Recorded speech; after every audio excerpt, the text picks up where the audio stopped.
সম্পর্কে আজকে আমরা শুনছি। চৈতন্য মহাপ্রভু যখন মালদায় গেছিলেন, চৈতন্য মহাপ্রভু একবার মালদায় গেছিলেন, সেটা আপনারা অনেকেই জানেন, শুনে রাখুন। তবুও মহাপ্রভুর একবার বৃন্দাবন যাওয়ার ইচ্ছা, তা বৃন্দাবন যেতে গিয়ে তিনি মালদা হয়ে বৃন্দাবন যাবেন এরকম ঠিক করলেন। সেটা অবশ্য সন্ন্যাসের পর, কিন্তু যখন সন্ন্যাস নিয়ে মহাপ্রভু পুরীতে গেছিলেন, দক্ষিণ ভারত ঘুরে চলে এলেন, তারপর আবার বাংলায় এলেন। বাংলায় এসে তিনি ভাবলেন বৃন্দাবন যাব। তো বৃন্দাবন যেতে গিয়ে তিনি মালদায় গেলেন। এই মালদায় যাওয়ার সময়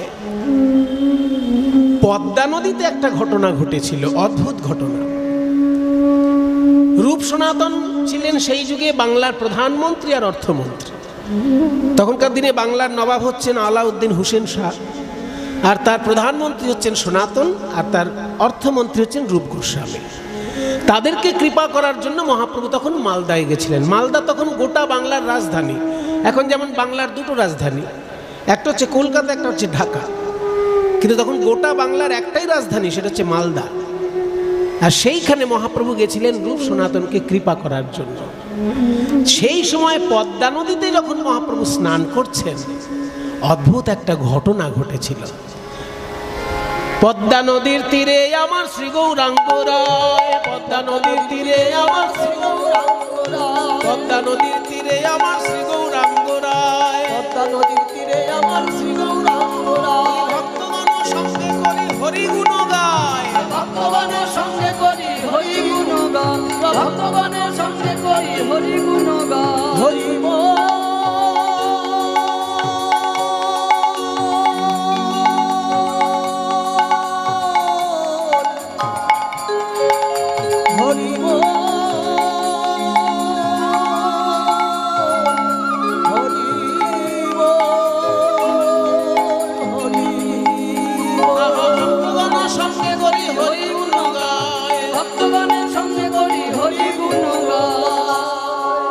এমন সময় মহাপ্রভু হঠাৎ একটা অচেনা নাম ধরে ডাকতে লাগলেন, নরু, নরু রে,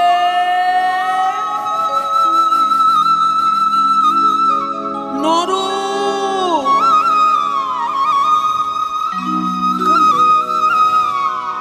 এই কাকে ডাকছে মহাপ্রভু?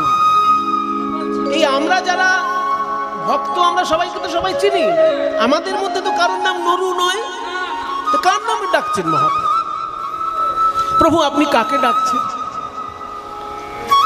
আমি যাকে ডাকছি তার এখনো জন্মই হয়নি। হ্যাঁ হ্যাঁ, তার ডাক নাম হবে নরু, আর ভালো নাম নরোত্তম। নরোত্তম এখনো জন্মগ্রহণ করেনি, কিন্তু এই পদ্মা নদীর তীরেই সে জন্মগ্রহণ করবে, তাই আগে থেকে আমি তাকে আহ্বান করে যাচ্ছি। সে কি প্রভু, এখনো যে ছেলেটা জন্মায়নি তার নাম ধরে ডাকছেন আপনি? তোমাদের স্নান হয়ে গেছে? হ্যাঁ প্রভু, আমাদের স্নান হয়ে গেছে। তোমরা তাহলে একটু নদীর উপরে উঠে দাঁড়াও, আমার এই পদ্মা নদীতে কিছু ব্যক্তিগত কাজ আছে। এই সবাই সরে আস, সরে আস, সরে আস। সবাই দূরে সরে গেল। নাভি জলে দাঁড়িয়ে প্রেমের ঠাকুর গৌর হরি আমার পদ্মা নদীর দিকে তাকিয়ে নদীর সঙ্গে কথোপকথন করছেন। হা কৃষ্ণ প্রাণ কৃষ্ণ বলে কাঁদছেন মহাপ্রভু, আর তার নয়নের বিন্দু বিন্দু অশ্রু জল পদ্মা নদীতে মিশে যাচ্ছে। পদ্মা নদীর উদ্দেশ্যে গৌর হরি বলছে, ওগো পদ্মা, এই যে তোমার জলে আমার চোখের জল মিশে যায়, জানবে আমার নিছক অশ্রু জল নয়, আমার বুকের ভিতর যে জমাট বাঁধা কৃষ্ণ প্রেম, সেই কৃষ্ণ প্রেম বিগলিত হয়ে অশ্রু রূপে বাইরে বেরিয়ে আসছে। আর এই বিন্দু বিন্দু প্রেমে আমি তোমার জলে মিশিয়ে দিলাম। তোমার তীরে যেদিন নরোত্তম জন্মগ্রহণ করবে, নরোত্তম যেদিন তোমার জলে প্রথম স্নান করতে আসবে, সেদিন আমার এই প্রেম তুমি তারে দেবে। আমার প্রেম তুমি তারে দেবে। যেদিন নরোত্তম স্নান করতে আসবে, আমার প্রেম তুমি তারে দেবে। যেদিন নরোত্তম স্নান করতে আসবে, আমার প্রেম তুমি তারে দেবে।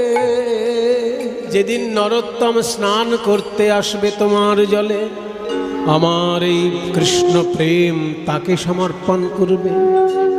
এগুলো অদ্ভুত কথা, অলৌকিক কথা, সাধারণ লোকের বিশ্বাসযোগ্য নয়, কিন্তু ঘটেছে। পদ্মা নদী বলছি, ওগো মহাপ্রভু, আমার জলে তো প্রতিদিন হাজার হাজার মানুষ স্নান করে, কে নরোত্তম আমি কেমন করে বুঝবো? মহাপ্রভু বলেন, এইটা একটা দামি কথা। হাজার হাজার লক্ষ লক্ষ লোক পদ্মা নদীতে স্নান করছে, নরোত্তম দাসটাকে চিনবে কি করে? বলে, তাহলে তাকে চেনার একটা উপায় শোনো।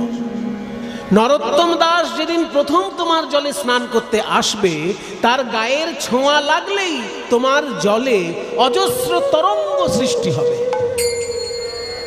যার গায়ের ছোঁয়া পেলেই তোমার তরঙ্গ সৃষ্টি হবে, জানবে সেই নরোত্তম দাস। যাহার পরশে তুমি অধিক উছলিবা, যাহার পরশে তুমি অধিক উছলিবা,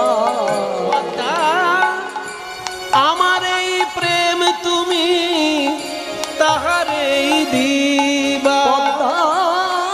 আমার এই প্রেম তুমি তাহারেই দিবা। সেদিন তোমার তরঙ্গ বাড়বে, তোমার তরঙ্গ বাড়বে। নরোত্তমের পরশে তোমার তরঙ্গ বাড়বে। ওই নরোত্তমের পরশে তোমার তরঙ্গ বাড়বে। নরোত্তম যেদিন প্রথম তোমার জলে স্নান করতে আসবে, তার ছোঁয়া লাগলেই তোমার ঢেউ সৃষ্টি হবে, জানবে সেই নরোত্তম।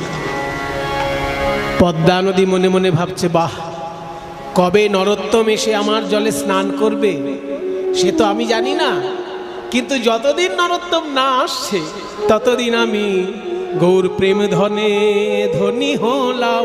প্রেম ধনে ধনী হলাম, আমার নদী জনম সফল হলো, গৌর প্রেম ধনে ধনী হলাম। আর নদী জনম সফল হলো, আমি শ্রী গৌরাঙ্গের প্রেম পেলাম।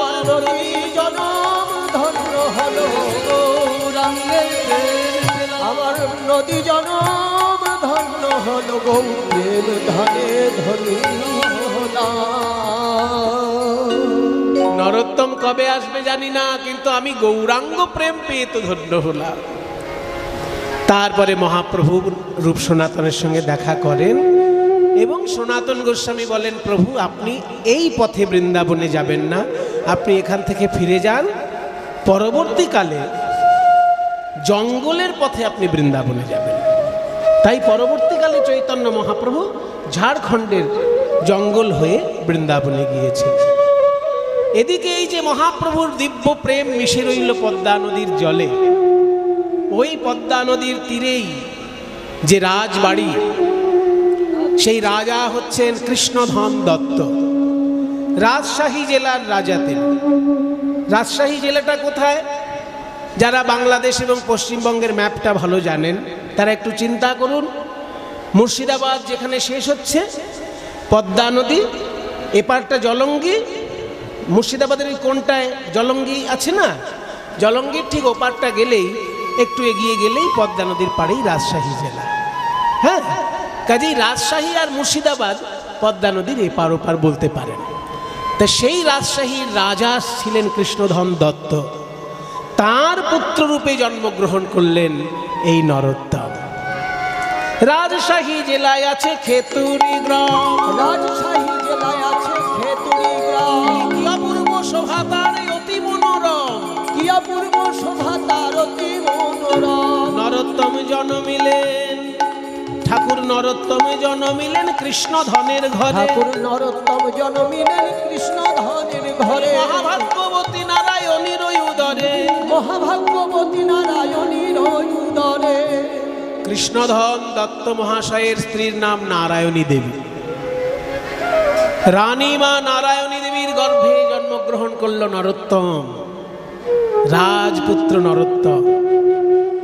এবার রাজার ছেলে বলে সারা রাজ্যেরই আনন্দ। কোন দেশে যদি রাজপুত্র জন্ম নেয়, দেশের লোকের আনন্দ হবে না?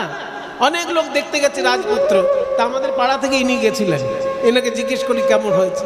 ও কৃষ্ণদা, এদিকে আসুন। রাজপুত্র দেখতে তো হাজার হাজার লোক গেছে, আপনিও তো গেছেন, তা কেমন লাগলো? কেমন? বেশ একটা আমার ভালো লাগেনি। রাজপুত্র দেখেছেন? রাজপুত্র হবে বেশ নান্দুস নুন্দুস চেহারা। হ্যাঁ। কালো। ও কালো বলে আপনার পছন্দ হয়নি? এই দেখুন, এইসব লোক কিরকম হয় জানেন? এইসব লোকগুলোকে বলে বিশ্ব নিন্দক। রাজপুত্র কালো হয়েছে সেই জন্য ওনার মনটা খারাপ। শুনুন বিশ্ব নিন্দক কেমন হয়। একজন আছে নিমন্ত্রণ বাড়িতে খেয়ে বেড়ায়, আর খেতে গেলেই কিছু না কিছু একটা নিন্দে করে। আজকের শুক্তোটা ভালো হয়নি। অন্য একদিন বলে আজকে মুগের ডালটা একদম খারাপ হয়েছে। অন্য একদিন বলছে কি তরকারি হয়েছে, এটা খাওয়া যায়? মানে নিমন্ত্রণ বাড়িতে গেলেই সে কোনো একটা নিন্দে করবেই। এবার একটা নিমন্ত্রণ বাড়িতে সে গেছে, কোনোটাই খারাপ হয়নি, সব আইটেম খুব ভালো হয়েছে, সমস্ত লোক প্রশংসা করতে করতে যাচ্ছে। এবার ওই লোকটার কাছে সবাই এসেছে যে আজকের নিমন্ত্রণ বাড়িতে তো সব রান্না ভালো হয়েছে, আপনার মত কি? তখন সেই লোকটা বলছে সবাই যখন ভালো বলছে তো ভালোই হয়েছে, তবে এত ভালোও ভালো না। দেখুন সেখানেও বলছে আবার এত ভালো ভালো না। এই বিশ্ব নিন্দুককে নিয়ে বড় মুশকিল। শুনুন মশাই, রাজার ছেলে কালো হয়েছে বলে চিন্তা করবেন না, কারণ সোনার আংটি সোজা হলেও যত টাকা ভরি, বাঁকা হলেও তত টাকাই ভরি। মানে তুমি বলছো নাই মামার থেকে কানা মামাই ভালো। নরোত্তম জন্মিলেন কৃষ্ণ ধনের ঘরে, নরোত্তম জন্মিলেন কৃষ্ণ ধনের ঘরে। মহাভাগ্যবতী নারায়ণীর উদরে, মহাভাগ্যবতী নারায়ণীর উদরে। উলুধ্বনি উলুধ্বনি শঙ্খধ্বনি করে নারীগণ, উলুধ্বনি শঙ্খধ্বনি করে নারীগণ। বাহু তুলে জয়ধ্বনি করে ভক্তগণ, বাহু তুলে জয়ধ্বনি করে ভক্তগণ। আনন্দ ধরে না, আনন্দ ধরে না, আনন্দ ধরে না, আনন্দ ধরে না। ওই রাজপুত্র হলো বলে আনন্দ ধরে না। রাজপুত্র হলো বলে আনন্দ ধরে না। সারা রাজ্যের লোক রাজপুত্রের জন্ম হয়েছে বলে আনন্দ করছে, কিন্তু রাজা মনে মনে চিন্তা করছেন যে আমার ছেলে রাজ ঐশ্বর্যে বড় হয়ে যেন শিক্ষা থেকে বঞ্চিত না হয়, সেই জন্য ছোটবেলা থেকেই ভালো জায়গায় পড়াশোনার ব্যবস্থাটা করতে হবে। রাজা চিন্তা করছেন ছেলের পড়াশোনা নিয়ে। তখনকার দিনে রাজশাহী জেলার সব থেকে বড় পণ্ডিত ছিলেন কৃষ্ণদাস পণ্ডিত মহাশয়। তাকে গিয়ে ধরলেন রাজা যে আমার ছেলের শিক্ষার দায়িত্ব দয়া করে আপনি নিন, কারণ আপনি রাজশাহীর সব থেকে বড় পণ্ডিত। পণ্ডিত মশাই বললেন মহারাজ আপনার অনুরোধ আমি রাখতে পারি, কিন্তু আপনার ছেলে রাজপুত্র বলে আলাদা কোনো সুযোগ আমি দিতে পারবো না। আমি সব ছাত্রকেই যেমন পড়াই ওকেও তেমন পড়াবো, ওর যদি মেধা ভালো থাকে ও নিশ্চয়ই সবার থেকে এগিয়ে যাবে। ঠিক আছে, তাহলে আজকে আমার ছেলেকে নিয়ে আসুন। হ্যাঁ আজকে নিয়ে আসুন, ওর আমি একটু ছোট্ট করে পরীক্ষা নিয়ে নিই। নরোত্তমকে এনেছে শিক্ষক মহাশয়ের কাছে। নরোত্তম, তুমি বাড়িতে মায়ের কাছে অ আ ক খ শিখেছ? হ্যাঁ পণ্ডিত মশাই, আমি মায়ের কাছে অ আ ক খ শিখেছি। আচ্ছা এই নাও, কাগজ দিলাম, কলম দিলাম, ক দিয়ে কিছু একটা লেখো, খ দিয়ে কিছু একটা লেখো, গ দিয়ে কিছু একটা লেখো, লিখে আমাকে জমা দাও, আমি ঘুরে আসছি। এবার নরোত্তম ওই কাগজ আর কলম পেয়ে কতে কি লিখলেন? এখন যেগুলো বলবো এগুলো নরোত্তম দাসের নিজের লেখা।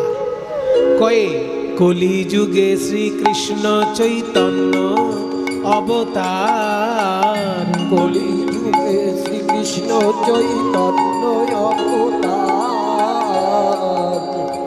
খ খেলিবার প্রবন্ধে কইলেন খোল করতাল, খেলিবার প্রবন্ধে কইলেন খোল করতাল। গ গড়াগড়ি যান প্রভু নিজ সংকীর্তনে, গড়াগড়ি যান প্রভু নিজ সংকীর্তনে। ঘ ঘরে ঘরে হরিনাম দেন সর্বজনে, ঘরে ঘরে হরিনাম দেন সর্বজনে। উঙ তখনকার দিনে উচ্চ ঈশ্বরে লিখতে হলো উঙয় হস্য দিয়ে লিখতে হতো। উঙ উচ্চ ঈশ্বরে কাঁদেন প্রভু জীবের লাগিয়া, উচ্চ ঈশ্বরে কাঁদেন প্রভু জীবের লাগিয়া। চ চেতন করান জীবে কৃষ্ণ নাম দিয়া, চেতন করান জীবের কৃষ্ণ নাম দিয়া। ছ ছল ছল করে আঁখি নেত্রে জল ঝরে, ছল ছল করে আঁখি নেত্রে জল ঝরে। বর্গের জ জগত পবিত্র কইল গৌর কলে মরে, জগৎ পবিত্র কইল গৌর কলে মরে। ঝ ঝলমল ঝলমল ঝলমল ঝলমল ঝলমল ঝলমল ঝলমল, ঝলমল মুখ যার পূর্ণ শশধর, ঝলমল মুখ যার পূর্ণ শশধর। এমত না দেখি আর দয়ার সাগর, এমন না দেখি আর দয়ার সাগর। এমন আর নাই আর নাই আর নাই এমন করুণা সিন্ধু অবতার, আর নাই আর নাই করুণা সিন্ধু অবতার। প্রেমের ঠাকুর গৌর হরি, করুণা সিন্ধু অবতার। গৌর হরে করুণা সিন্ধু অবতার। হয় নাই আর নাই এমত না দেখি আর দয়ার সাগর। দেখি নরোত্তম কেমন লিখেছ ক খ গ ঘ দিয়ে। যেই কাগজটি নিলেন শিক্ষক মশাই, ক কলিযুগে শ্রীকৃষ্ণ চৈতন্য অবতার, ক্ষয়ে খেলিবার প্রবন্ধে কইলেন খোল করতা, গয়ে গড়াগড়ি যান প্রভু নিজ সংকীর্তনে, ঘয়ে ঘরে ঘরে কৃষ্ণ নাম। এই তুমি কি করে লিখলে নরোত্তম? আমি যে কোনো ছোট ছেলে মেয়েকে যখন ক খ গ ঘ দিয়ে লিখতে দিই তারা লিখে কয়ে কাক। আমরা ছোটবেলায় শিখেছি না কয়ে কাক। আরে বাবা কতে কাকও হয় আর কতে কোকিলও হয়, কিন্তু কয়ে যদি আমাদের কোকিল শেখানো হতো তাহলে মিষ্টি মিষ্টি কথা বেরোতো, কিন্তু কয়ে আমাদেরকে শেখানো হয়েছে কাক। তো কি করে মিষ্টতা আসবে? তা যাদেরকে আমি লিখতে দিই ক খ গ ঘ দিয়ে তারা লিখে কয়ে কাক খয়ে খরগোশ, কিন্তু তুমি কি লিখেছো? কয়ে কলিযুগে শ্রীকৃষ্ণ চৈতন্য অবতার, ক্ষয়ে খেলিবার প্রবন্ধে কইলেন খোল করতাল, গয়ে গড়াগড়ি যান প্রভু নিজ সংকীর্তনে, ঘয়ে ঘরে ঘরে হরিনাম দেন সর্বজনে। তোমাকে আমি কি শিক্ষা দেবো? তুমি তো শিক্ষা নিয়েই যেন জন্মগ্রহণ করেছো নরোত্তম। তবু একজন শিক্ষকের কাছে না আসলে সমাজের শিক্ষা লাভ করা যায় না, তাই আমার কাছে তুমি এসেছো। আমার হৃদয়ে যতটুকু শিক্ষার ভান্ডার আছে নরোত্তম আমি তোমাকে উজাড় করে দেব। তোমার মতো ছাত্র আজ অবধি আমি দেখিনি। সেদিন থেকে নরোত্তমকে শিক্ষা দিতে লাগলেন কৃষ্ণদাস। অল্প বয়সের মধ্যে খুব গভীর পাণ্ডিত্য লাভ করল নরোত্তম। যেদিনকে বিদ্যার শেষ হচ্ছে সেই সমাবর্তনের দিন নরোত্তমকে ডেকে বলছে, শোনো নরোত্তম, আজকে তোমার এখানে শিক্ষা লাভ সম্পূর্ণ। তুমি এবার বাড়ি গিয়ে হয়তো রাজত্ব করবে। একটা কথা আমি তোমাকে যাবার সময় বলে দিতে চাই, সোনার বাংলায় জন্মগ্রহণ করে কেউ যদি প্রেমের ঠাকুর চৈতন্য মহাপ্রভুকে ঠিক ঠিক না চেনে, তাহলে বাঙালি হিসেবে তার জন্ম লাভ পরিপূর্ণরূপে সার্থক নয়। বাংলায় জন্ম নিলাম অথচ চৈতন্যদেবকে চিনলাম না, তাহলে আমি অসম্পূর্ণ বাঙালি। জেনে রাখো, 4টে বেদ পড়েছে, 6 দর্শন পড়েছে, কিন্তু গৌরাঙ্গ মহাপ্রভুকে চেনে না, তার সম্পূর্ণ শিক্ষা লাভ হয়নি, তার শিক্ষা অসম্পূর্ণ শিক্ষা। 4 বেদ ষড়দর্শন পড়িয়াছে যেই জন, 4 বেদ ষড়দর্শন পড়িয়াছে যেই জন। 4টে বেদ কি কি? হ্যাঁ, আপনাদের সবারই জানা, ঋক, সাম, যজুঃ, অথর্ব, এই হচ্ছে 4টে বেদের নাম। এবার যদি বলি 6টি দর্শন কি কি, এটা হয়তো সবাই পারবেন না, এটা একটু শুনে রাখো। 6টি দর্শন হচ্ছে সাংখ্য, যোগ, ন্যায়, বৈশেষিক, মীমাংসা এবং বেদান্ত। এই 6টি দর্শনকে বলা হয় আস্তিক দর্শন, কারণ এগুলো বেদের প্রামাণ্য স্বীকার করে। আর যে দর্শন বেদের প্রামাণ্য স্বীকার করে না অথচ ভারতীয় দর্শন, তাকে বলা হয় নাস্তিক দর্শন। সেগুলো সংখ্যায় 3টি: বৌদ্ধ দর্শন, জৈন দর্শন এবং চারবাক দর্শন। এই 3টি দর্শন বেদের প্রামাণ্য স্বীকার করে না। আর যারা বেদের প্রামাণ্য স্বীকার করে, সেই 6টি দর্শনের নাম হচ্ছে সাংখ্য, যোগ, ন্যায়, বৈশেষিক, মীমাংসা, বেদান্ত। এই সব পড়ে ফেলেছে, কিন্তু চৈতন্যদেবকে চেনে না। তার কি হবে? সে যদি গৌরাঙ্গ নাহি ভজে। 4 বেদ ষড়দর্শন যেই করে অধ্যয়ন, সে যদি গৌরাঙ্গ নাহি ভজে, তবে বৃথা তার অধ্যয়ন লোচনবিহীন জন। ওই বৃথা তার অধ্যয়ন লোচনবিহীন জন। দর্পণে অন্ধের কিবা কাজে, দর্পণে অন্ধের কিবা কাজে।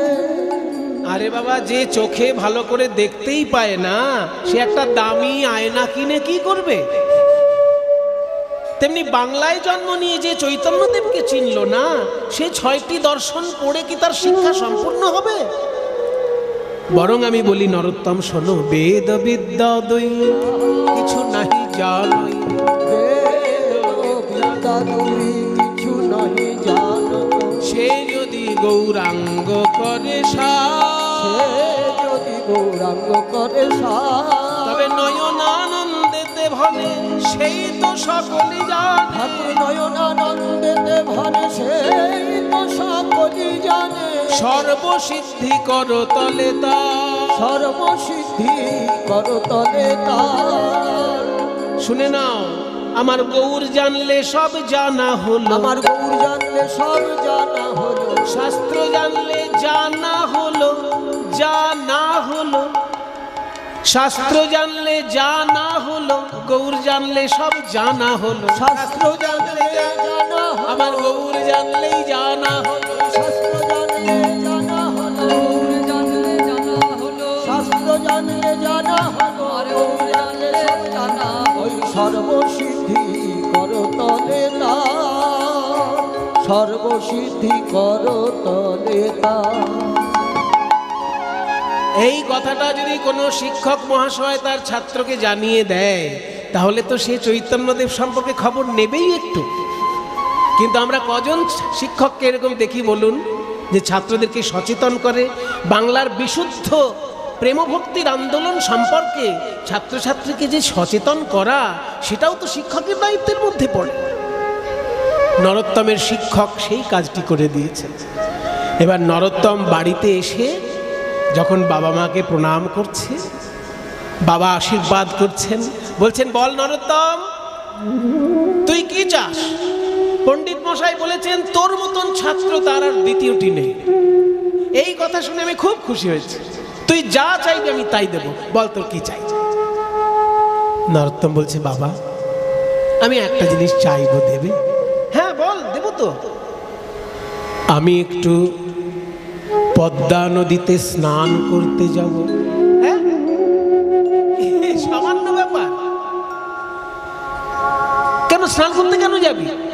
শিক্ষক মশাই বলেছেন, উনি বলেছেন বাঙালি জাতি যতই শিক্ষা লাভ করুক, সে যদি চৈতন্যদেব সম্পর্কে কিছুই না জানে তাহলে তার শিক্ষা অসম্পূর্ণ শিক্ষা।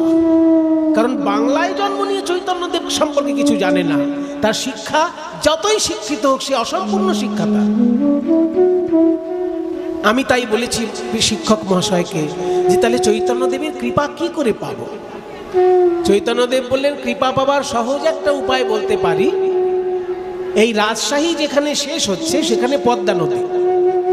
ওই পদ্মা নদীতে যেহেতু মহাপ্রভু স্নান করেছেন, তার পদধূলা পদ্মা নদীর জলে মিশে আছে। তা তুমি যদি পদ্মা নদীতে স্নান করার সময় একটু বলতে পারো, হে পদ্মা নদী, মহাপ্রভুর পদধূলা তোমার জলে আছে, তুমি আমাকে একটু কৃপা করে গৌরের চরণ ধুলা দাও। যদি এই সংযোগ ঘটে যায় তাহলে তুমি গৌরের কৃপা পেতে পারো। তাই আমি পদ্মা নদীতে স্নান করতে যেতে চাই। রাজা বললেন, আর কি এমন কথা, কি আছিস? একটা হাতে নিয়ে আয় কিংবা পালকি নিয়ে আয়, ওই পালকিতে চেপে আমার ছেলে যাবে স্নান করতে। বলে, না বাবা, পালকিতে করে লোকের কাঁধে চেপে আমি যাব স্নান করতে ওই চরণ ধুলা মাখার জন্য?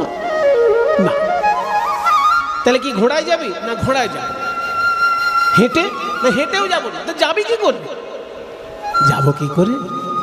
আমি গড়াগড়ি দিয়ে যাব, আমি গড়াগড়ি দিয়ে যাব, ভক্তের পদধূলা অঙ্গের ভূষণ হবে, আমি গড়াগড়ি দিয়ে যাব। ভক্তের পদধূলায় অঙ্গের ভূষণ হবে, আমি গড়াগড়ি দিয়ে যাব। ভক্ত পদধূলিয়ার ভক্ত পদজল, ভক্ত পদজল, ভক্ত ভুক্ত অবশেষ, এই তিন সাধনের মহাবল, সাধনের মহাবল। ভক্ত পদধূলার মহাশক্তি। ওই ভক্ত পদধূলায় আমি যদি গড়াগড়ি দিতে দিতে যেতে পারি, পদ্মা নদী আমাকে কৃপা করবে, মহাপ্রভু আমাকে কৃপা করবে। ঠিক আছে, ছেলেকে যা দেব বলেছি, ঠিক আছে, ও যেমন ভাবে যেতে চায় যাক। ছেলে বলছে গড়াগড়ি দিয়ে যাবে পদ্মা নদীতে, তোরা দুই পাশে সেনাবাহিনী থাকবি, যেন কোনো কেউ বিরক্ত না করে আমার ছেলে। আছিস তো? সেনাবাহিনীকে সঙ্গে পাঠিয়ে দিয়ে রাজপুত্র যাচ্ছে গড়াগড়ি দিয়ে স্নান করতে। এবার পদ্মা নদীর কাছে এসে যখন দাঁড়িয়েছে তখন বলছে যে এই সেনাপ্রধান যদি সঙ্গে থাকে তাহলে তো আমি পদ্মা নদীর কাছ থেকে গৌর প্রেম চাইতে পারবো না। তাই সেনাপ্রধানকে বলছে, দয়া করে আপনি আমাকে ছেড়ে দিন, আমি একা গিয়ে একটা ডুব দিয়ে আসি।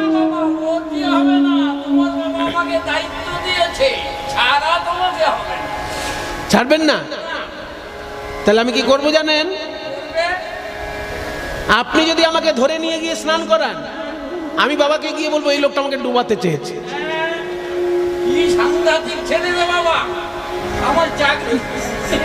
চাকরি নিয়ে টানাটানি। তাহলে আপনি ওখানে দাঁড়ান, আমি যাব, আপনাকে আমি কথা দিচ্ছি আমি বেশি জলে হুড়োহুড়ি করব না, শুধু একটা ডুব দিয়ে চলে আসবো। এবার নরোত্তম যাচ্ছে। দেখুন, কোনো পবিত্র নদীতে স্নান করারও একটা নিয়ম আছে, হুট করে জলে নেমে যেতে নেই। আগে সেই নদীর জল একটু মাথায় দিতে হয়, তারপর জলে নামতে হয়। এবার পদ্মা নদীতে যখনই গিয়ে আগে হাঁটু গেড়ে বসেছে, তারপর পদ্মা নদীর জল একটু মাথায় দেবে ভাবলো প্রণাম করার জন্য। যেই না প্রণাম করতে গিয়ে পদ্মা নদীর জল ছুঁয়েছে, অমনি কি হলো? সেই যে মহাপ্রভু বলেছিলেন, ছোঁয়া লাগলেই ঢেউ সৃষ্টি হবে। প্রণামেরও ছলে জল পরশ করিল, প্রণামেরও ছলে জল পরশ করিল, তখনই পদ্মা নদীর তরঙ্গ বাড়িল। তখনই পদ্মা নদীর তরঙ্গ বাড়িল, তখনই পদ্মা নদীর তরঙ্গ বাড়িল, তরঙ্গ বাড়লো পরশ পেয়ে তরঙ্গ বাড়লো। ওই নরোত্তমের পরশ পেয়ে তরঙ্গ বাড়লো। যেই না প্রণাম করতে গিয়ে নদীতে স্পর্শ করেছে নরোত্তম, অমনি নরোত্তমের ছোঁয়া পেয়ে এমন ঢেউ উঠল পদ্মা নদীতে, এক ঢেউয়ের ঝাপটায় নরোত্তমকে নিয়ে নদী গর্ভে চলে গেল। সেনাপ্রধান যিনি ছিলেন তার তো মাথায় হাত। গেল তো গেল, এই রাজার ছেলেও গেল, আমার চাকরিও গেল। এখন আমি রাজাকে কি বলবো? সেনাপ্রধান চিন্তা করছে, ওদিকে পদ্মা নদীর গর্ভে চলে গেছে নরোত্তম জলের ঢেউতে। সেখানে একটা অলৌকিক ঘটনা ঘটছে। পদ্মা নদীর গর্ভে গিয়ে নদীর সঙ্গে কথা বলছে নরোত্তম। মহাপুরুষদের জীবনে এমন কিছু ঘটনা ঘটে যে সাধারণ লোকের শুনলে বিশ্বাস হয় না, কিন্তু তাদের জীবনে ঘটে। গভীর নদীতে গিয়ে পদ্মা নদীর সঙ্গে কথা বলছে।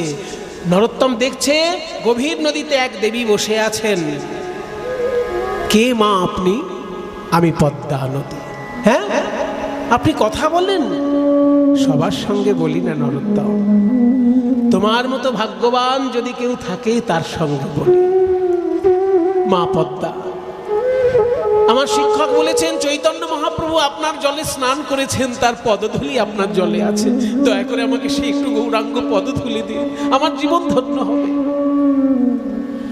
পদ্মা নদী বলছি, ওগো নরোত্তম, তোমার শিক্ষক ভুল বলেননি। মহাপ্রভুর পদধূলি আমার জলে আছে, কিন্তু সে তো সবার জন্য আছে। আর তোমার জন্য যে বিশেষ সম্পদ মহাপ্রভু আমার কাছে রেখেছেন সেটা তো তোমার শিক্ষক জানেন না। আমার জলে দাঁড়িয়ে যখন চৈতন্যদেব কৃষ্ণ বলে কেঁদেছেন, তার হৃদয়ের প্রেম অশ্রু রূপে আমার জলে পড়েছে।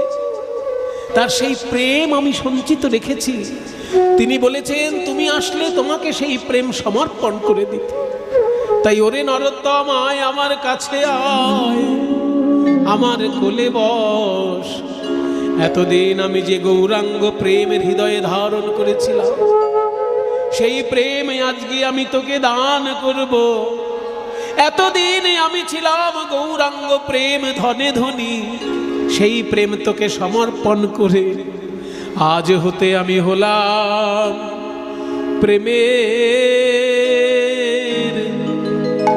প্রেমের কাঙালিনী।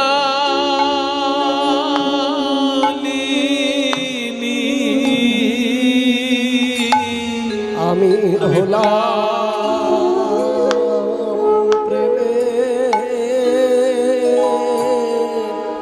প্রেমের কাঙালিনী।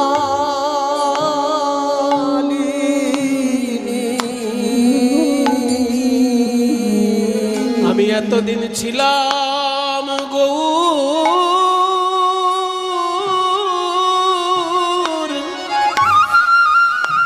গৌর প্রেমে ধনী। নরোত্তম বলে, মা গো, গৌর প্রেম দান করলে তুমি যদি কাঙালিনী হয়ে যাও, তাহলে সেই প্রেমে আমি চাই না। প্রেম আমি চাই না, কাউকে কাঙালিনী করে আমি ধনী হতে চাই না মা। ধনী হতে চাই না মা। পদ্মা নদী বলে, ওরে নরোত্তম, এ ধন সে ধন নয়, কাউকে দিলে পরে সেই ধন শুকায়ে যাবে।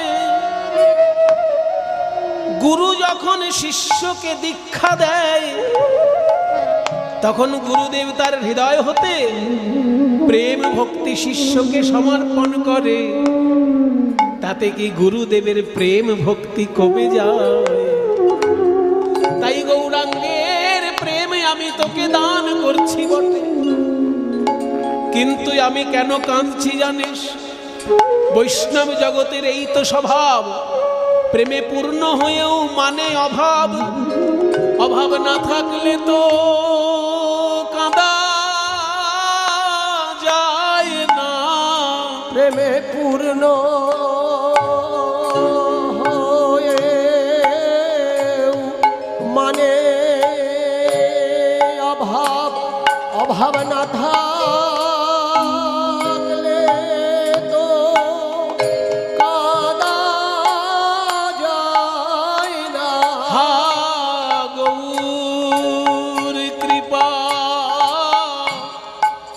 করো বলে অভাব না থাকলে তো কাঁদা যায় না, প্রাণ গৌর কৃপা করো বলে। প্রেমে পূর্ণ হয়েও মানে অভাব, ভক্তি রাজ্যের এই তো স্বভাব। পূর্ণমাদাহ পূর্ণমিদম পূর্ণাৎ পূর্ণমুদচ্যতে পূর্ণস্য পূর্ণমাদায় পূর্ণমেবাবশিষ্যতে। প্রেম হলো এমন পূর্ণ সম্পদ যেখান থেকে পুরোটা নিয়ে নিলেও পুরোটাই বাকি থাকে। প্রেম ধন এমন ধন যে পুরোটা নিয়ে নিলেও পুরোটাই বাকি থাকে। তাই আয় নরোত্তম, আমরা দুজনাই গৌর বলে কাঁদি। এই যে গৌরাঙ্গের প্রেম লাভ হলো পদ্মা নদীর জল থেকে, তাতে কি হলো জানেন? নরোত্তম ছিল কালো, কিন্তু নদী থেকে যখন উঠে আসছে একটা ফর্সা ছেলে উঠে আসছে। অদ্ভুতভাবে তার শরীরের বর্ণ পরিবর্তন ঘটেছে। ধীরে ধীরে যখন আসছে সেই সেনাপ্রধানের কাছে, সেনাপ্রধান মহাশয় আমাকে চিনতে পারছেন? আমি সেই নরোত্তম। তোমার চেহারায় গৌরবর্ণ কি করে? তুমি তো কালো ছিলে। কি করে আমার গৌরবর্ণ হলো সেই খবরই তো জানাতে এসেছি। পদ্মা নদীর জলে আমি গৌরাঙ্গ মহাপ্রভুর প্রেম পেয়েছি, আর সেই প্রেম আমি সকলকে বিতরণ করব বলে আমি সকলকে আহ্বান করছি। ওরে প্রেম নিবিয়া, ওরে প্রেম নিবিয়ায় বদন ভরে বল রে হরি নাম। প্রেম নিবিয়ায়, ওরে প্রেম নিবিয়ায় বদন ভরে বল রে হরি নাম। এ প্রেম এনেছিল সেই ব্রজের বাঁকা নদিয়ায় গৌর গুণধার। প্রেম এনেছিল ওই ব্রজের মাকা গৌর গুণধাম।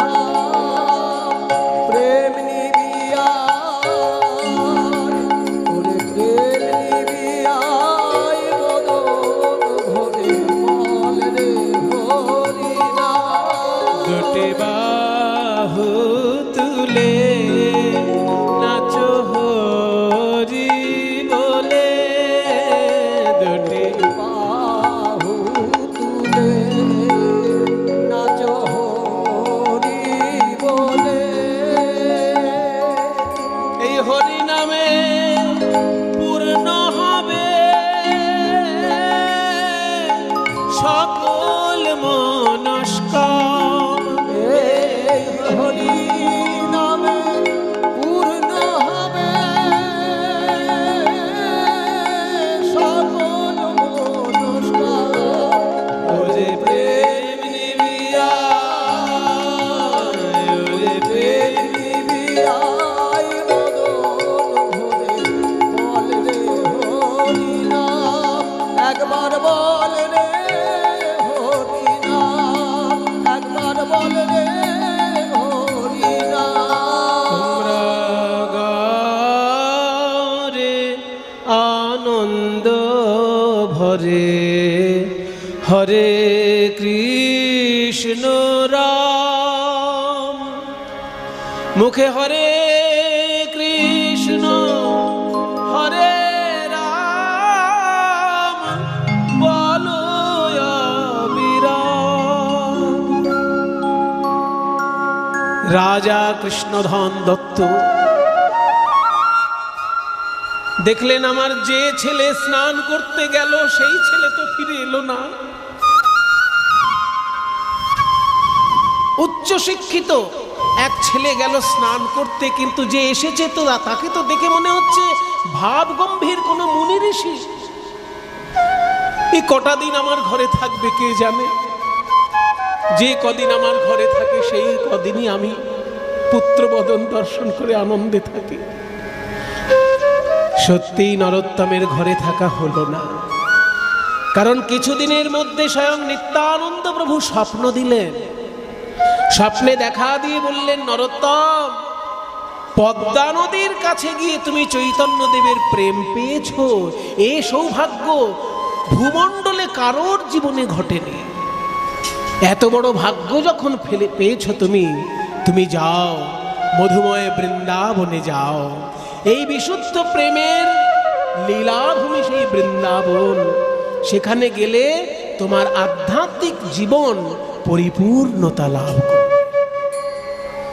তাই নিত্যানন্দের স্বপ্নাদেশ পেয়ে নরোত্তম একদিন অর্ধ রজনীতে ঘুমন্ত পিতামাতার চরণে প্রণাম জানিয়ে কাউকে না বলে গৃহত্যাগ করলেন। বৃন্দাবনের উদ্দেশ্যে খালি পায়ে হেঁটে চলেছে বৃন্দাবন রাজপুত্র নরোত্তম। আমি হরি বলবো। এখন যে গানটি গাইছি এই গানটিও নরোত্তম দাসের রচনা। আমি হরি বলবো আর মদন মোহন হেরব গো,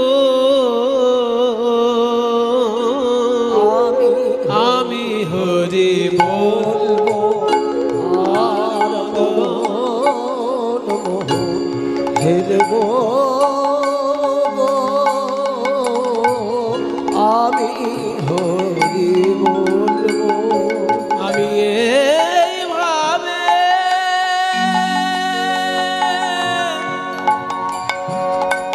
ব্রজের পথে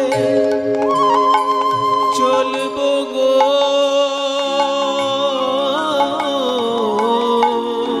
আমি হরি বলবো আর মদন মোহন হেরব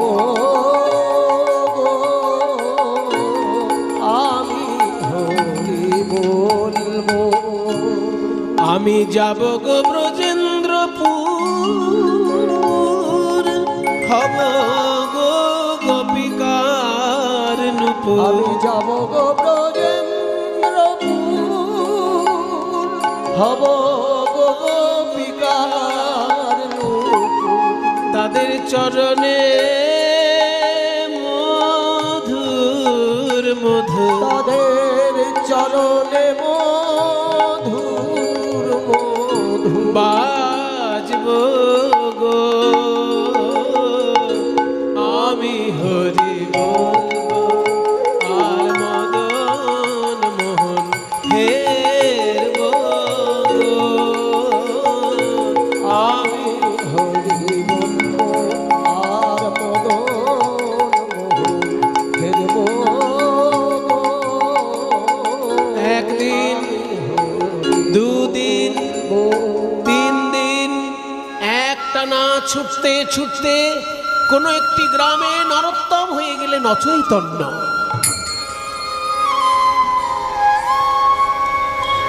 জ্ঞান যখন ফিরল নরোত্তমের, দেখলো একজন ঠাকুর মশাইয়ের কোলে মাথা দিয়ে শুয়ে আছে।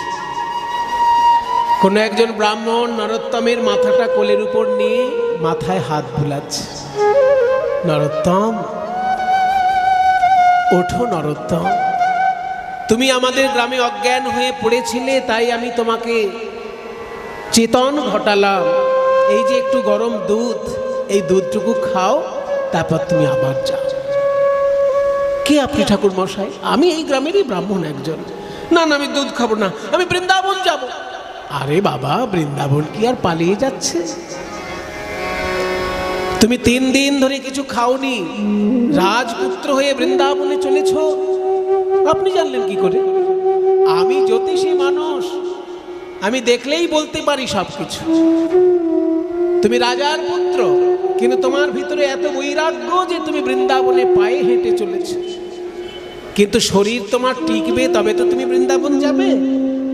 এই নাও, আমার আদেশ পালন করো, এই দুধটুকু খেয়ে নাও, আমি তোমাকে কোলে বসিয়ে খাইয়ে দিচ্ছি। সেই ব্রাহ্মণ কোলে বসিয়ে নরোত্তমকে দুগ্ধ পান করালেন। দুধ খেয়ে নরোত্তম বলছে, বাহ কি সুস্বাদু দুধ, আমি রাজপুত্র অনেক দুধ খেয়েছি, কিন্তু এত সুন্দর দুধ তো কোনোদিন পাইনি। নরোত্তম, আমাদের গ্রামে এরকমই দুধ পাওয়া যায়।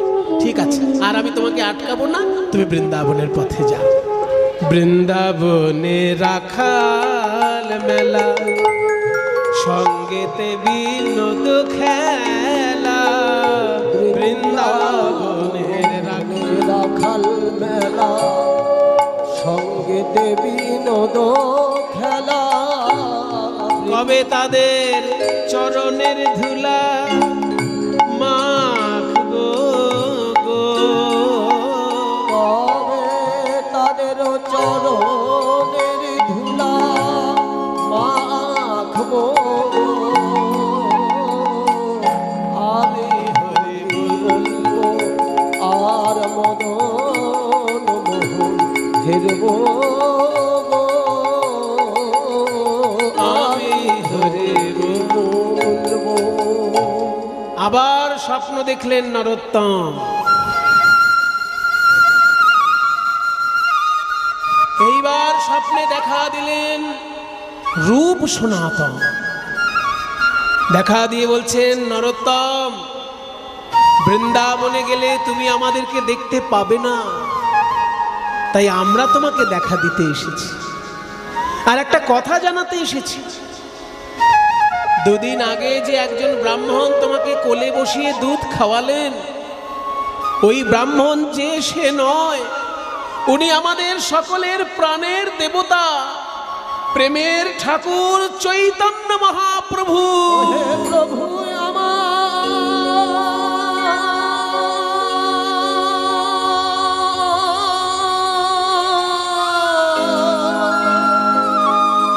ঘুম ভেঙে গিয়ে নরোত্তম কেঁদে উঠল।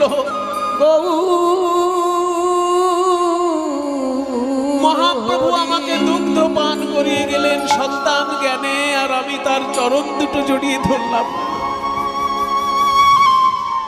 কহে নরোত্তম দাস, আমার না পুরিল অভিলাষ। কহে নরোত্তম দাস, না পুরিল অভিলাষ। আমি আর কবে ব্রজবাস করব গো, আমি হরি বলবো আর মদন মোহন হেরব গো। আমি হরি বলবো, হরি বলবো, হরি বলবো, হরি বলবো, হরি আমি হরি বলবো আর মদন মোহন হেরবো। আমি হরি বলবো।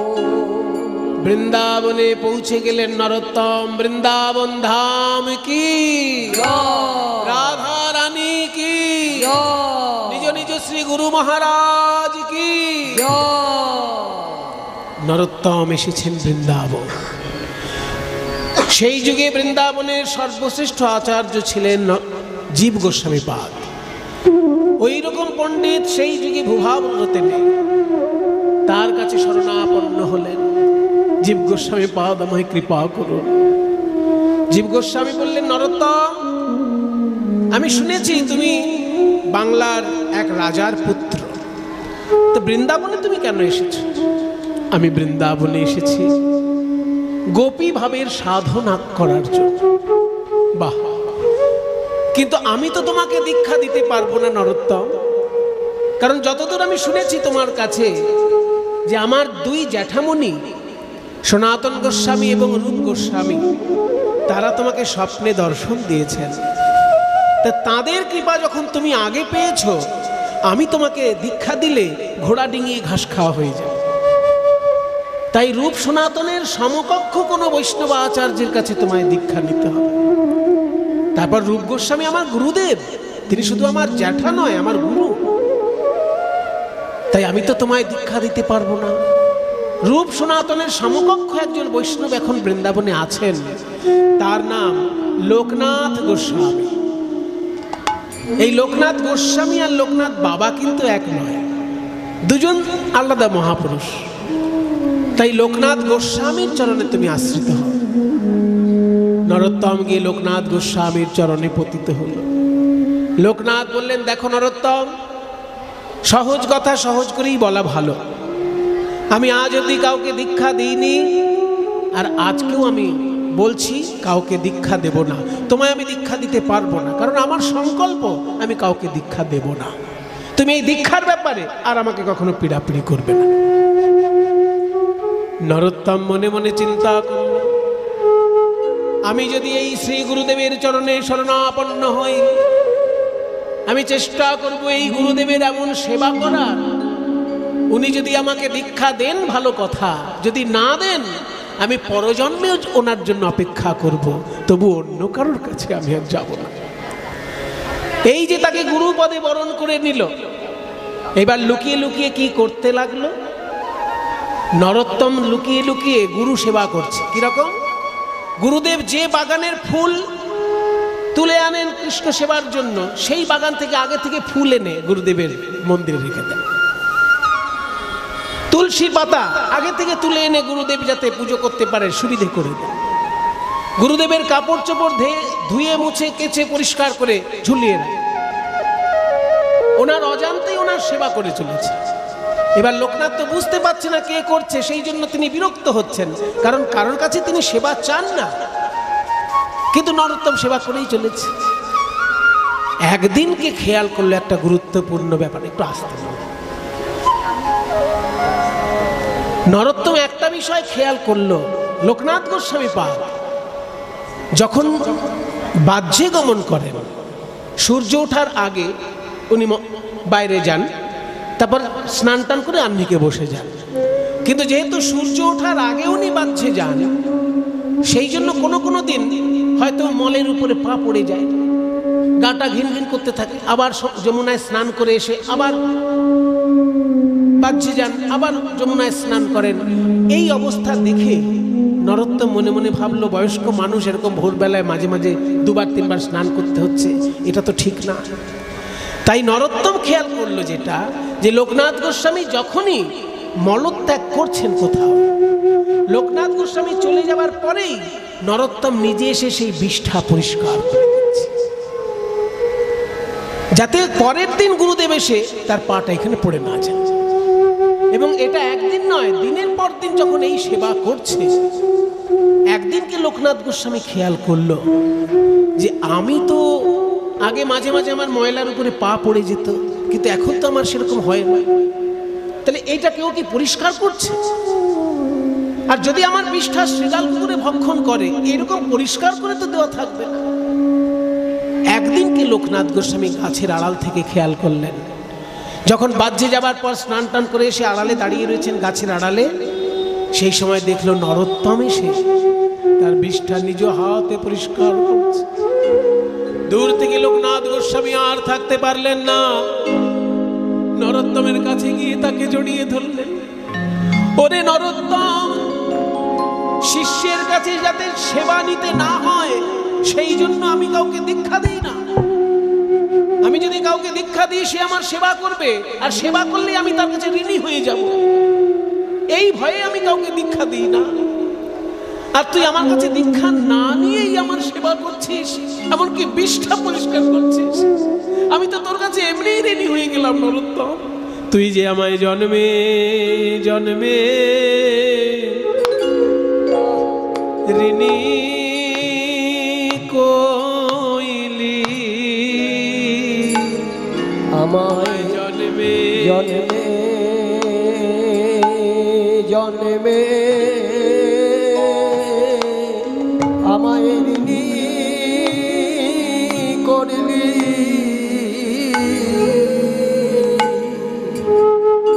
তুই অযাচিত সেবা করে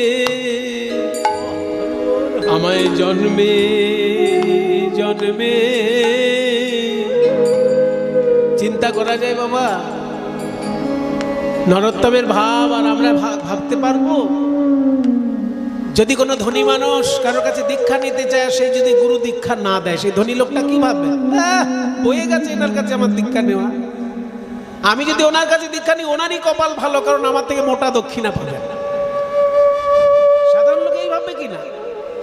যদি কারোর অর্থের অহংকার থাকে সে তো এটাই ভাববে, আরে বাবা দীক্ষা নিতে গেলাম দীক্ষা দিল না, হ্যাঁ খুব ঘ্যাম দেখাচ্ছে, আমাকে দীক্ষা দিতে উনি মোটা মোটা দক্ষিণা পেতেন, ওনারই কপাল খারাপ, আমাকে দীক্ষা দিতে পারলেন না।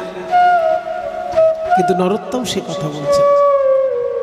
নরোত্তম বলছে উনি জানেন আমি রাজপুত্র, তবু উনি আমাকে দীক্ষা দিতে চাইলেন না। কেন না, আমি যদি ওনার সেবা করি তাহলে উনি আমার কাছে ঋণী হয়ে যাবেন, এই ভয়তে আমাকে দীক্ষা দিতে চাইছেন। এই মহৎ আদর্শ যার, সেই আমার গুরু। সে আমার দীক্ষা দিলেও আমার গুরু, দীক্ষা না দিলেও আমার গুরু। তাই গুরুদেবের চরণ যখন বিষ্ঠা নিজ হাতে পরিষ্কার করেছে, রাজপুত্র হয়ে লজ্জা ঘৃণা ত্যাগ করে গুরুদেবের বিষ্ঠা নিজ হাতে পরিষ্কার করেছে। আর লোকনাথ গোস্বামীও থাকতে পারলেন না, তিনিও বললেন নরোত্তম আমি জীবনে কাউকে দীক্ষা দিইনি, তুই হবি, আর তুই হবি আমার শেষ শিষ্য। আমার সাধন ভজনের যদি কোনো শক্তি থাকে সেই শক্তি আমি তোকে দিচ্ছি, তুই প্রাণ ভরে রাধা গোবিন্দের সেবা কর। লোকনাথ গোস্বামীর চরণে আত্মসমর্পণ করলেন নরোত্তম। শ্রী গুরু চরণ পদ্ম কেবলি ভকতি শব্দ, শ্রী গুরু চরণ পদ্ম কেবলি ভগবতী সদ। বন্দময়ী সাবধান মতে, বন্দময়ী সাবধান মতে, যাহার প্রসাদে ভাই এ ভব তরিয়া যায়, যাহার প্রসাদে ভাই এ ভব তরিয়া যায়। কৃষ্ণ প্রাপ্তি হয় যাহা হইতে, কৃষ্ণ প্রাপ্তি হয় যাহা হইতে, সে দয়াময় গুরু বটে। দয়াময় গুরু বটে। অনায়াসে কৃষ্ণ মিলাতে পারে, অনায়াসে কৃষ্ণ মিলাতে পারে, একবার কৃপা কটাক্ষে চাইলে পরে। অনায়াসে কৃষ্ণ মিলাতে পারে, কৃপা কটাক্ষে চাইলে পরে, অনায়াসে কৃষ্ণ মিলাতে পারে। কৃপা কটাক্ষে চাইলে পরে, জন্মে জন্মে গুরু বটে। কৃষ্ণ প্রাপ্তি হয় যাহা হইতে, কৃষ্ণ প্রাপ্তি হয় যাহা হইতে। জীব গোস্বামী বললেন ধন্য নরোত্তম, ধন্য তো তোমার নাম, মানুষের মধ্যে তুমি উত্তম, তাই নরোত্তম। লোকনাথ প্রভুর কাছে কেউ কোনোদিন দীক্ষা পায়নি, তুমি তার কাছে দীক্ষা পেলে। শ্রীমদ্ ভাগবতের যে রসাস্বাদন সেটা আমি তোমাকে করিয়ে দেব। একটা জিনিস বাকি থাকলো, সঙ্গীত শিক্ষা। এই বৃন্দাবনের সঙ্গীতাচার্য হরিদাস স্বামী, জানো তো হরিদাস স্বামী হচ্ছেন তানসেনের গুরু। সম্রাট আকবরের যে সভার গায়ক তানসেন, সেই তানসেনের গুরু হচ্ছেন হরিদাস স্বামী। তিনি যখন বৃন্দাবনে বিরাজ করছেন তার কাছে তুমি উচ্চাঙ্গ সঙ্গীত শিক্ষা করো। এই তানসেনের গুরু বলে একদিনকে সম্রাট আকবর ভেবেছিলেন আমি গান শুনতে যাব। তা সম্রাট আকবর বলেছিলেন তানসেনকে যে তোমার গুরুদেবকে এনে গান করাতে গেলে কত টাকা দিতে হবে। তখন তানসেন বলেছিল আপনি আমাকে দক্ষিণা দিয়ে গান শুনতে পারেন, কিন্তু দক্ষিণার বিনিময়ে আমার গুরুদেব এসে আপনাকে গান শোনাবেন। উনি মনে করেন ওনার গান শুধু ভগবানের জন্য, তাই উনি ওনার ভগবানের উদ্দেশ্যে গাইবেন, আপনাকে গিয়ে শুনতে হবে, রাজসভায় এসে উনি গাইবেন না। বলে তাই নাকি, তাহলে আমি লুকিয়ে গিয়ে গান শুনব। তাই সম্রাট আকবর বৃন্দাবনে গিয়ে লুকিয়ে লুকিয়ে তানসেনের সঙ্গে হরিদাস স্বামীর গান শুনেছিলেন। গান শুনে বলেছিলেন তানসেন তোমার গানে তো আমি বিভোর হয়ে যাই, কিন্তু তোমার গুরুদেবের গানে দেখছি বৃন্দাবনের পশু পাখি পর্যন্ত বিভোর হয়ে যাচ্ছে, এ কি গান? তখন তানসেন বলেছিলেন যে আমার গানে ভারতের সম্রাট আকবর খুশি হন, আর আমার গুরুর গানে বিশ্ব ব্রহ্মাণ্ডের সম্রাট খুশি হন। কাজী তার গান আর আমার গান তো এক হতেই পারে না। সেই হরিদাস স্বামীর কাছে নরোত্তম শিক্ষা করতে লাগলেন। উচ্চাঙ্গ রে রে না রে না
গলা মিলাও তানসেন, গলা মিলাও নরোত্তম। মা পানি দানি নিসা নিসা নিসা নিসা নিসা নিসা নিসা নিসা নে নে নে নে নে নে নে নে সা সা সা সা সা সা সা নিসা রে সা নিসা রে সা নি রে রে রে রে রে সা রে সা রে নিসা নিসা রে রে রে রে রে রে রে রে রে রে রে সরে গা গা গা গা গামরে সরে সরে রে সা নি রে দা দা নি রে সা নি সা নি সা নি সা নি রে দা দা নি রে সা নি সা নি সা নি সা নি রে দা দা নি রে সা নি সা নি সা রে নি সা দা নি পা দা মা পা গা মা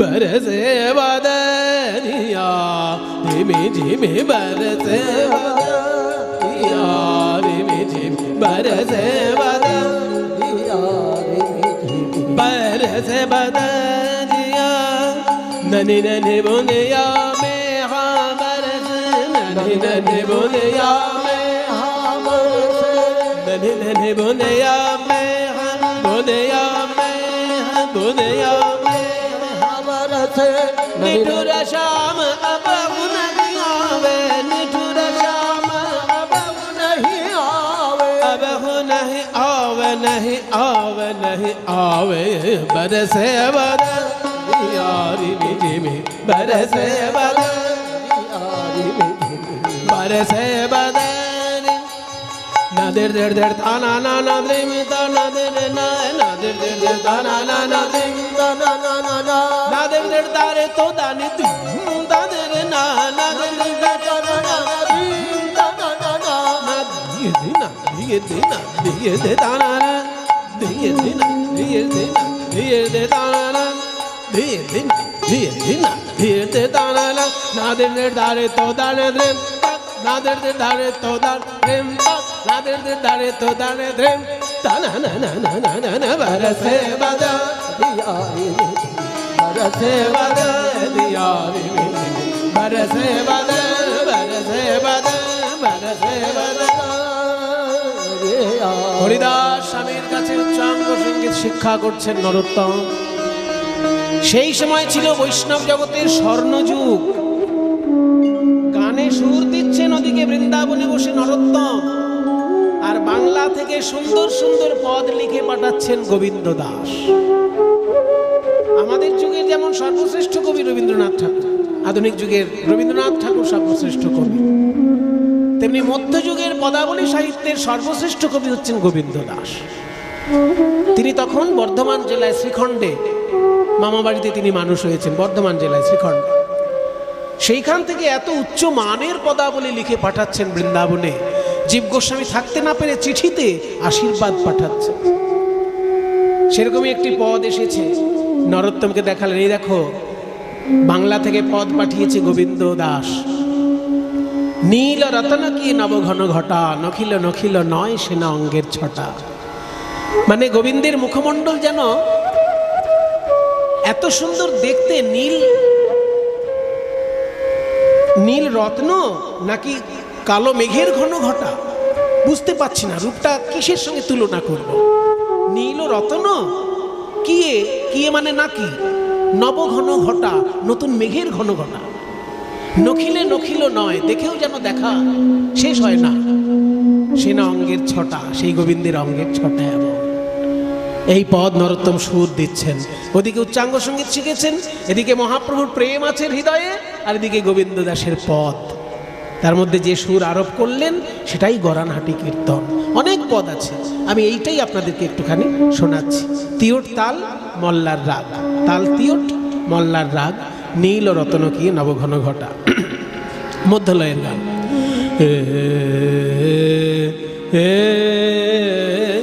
গো ও এবার শোন, ও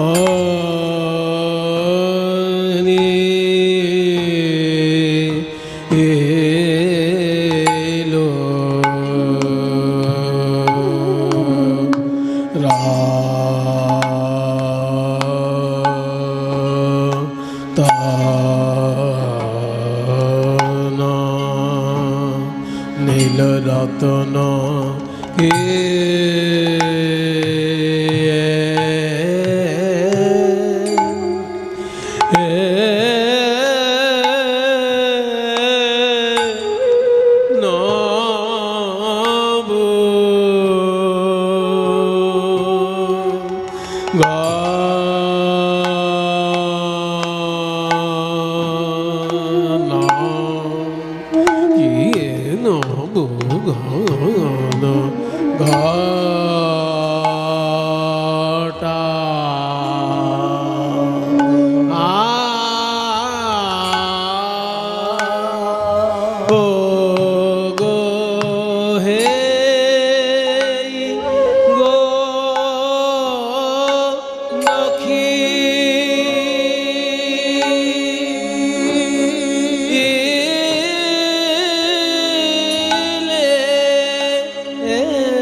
পিছল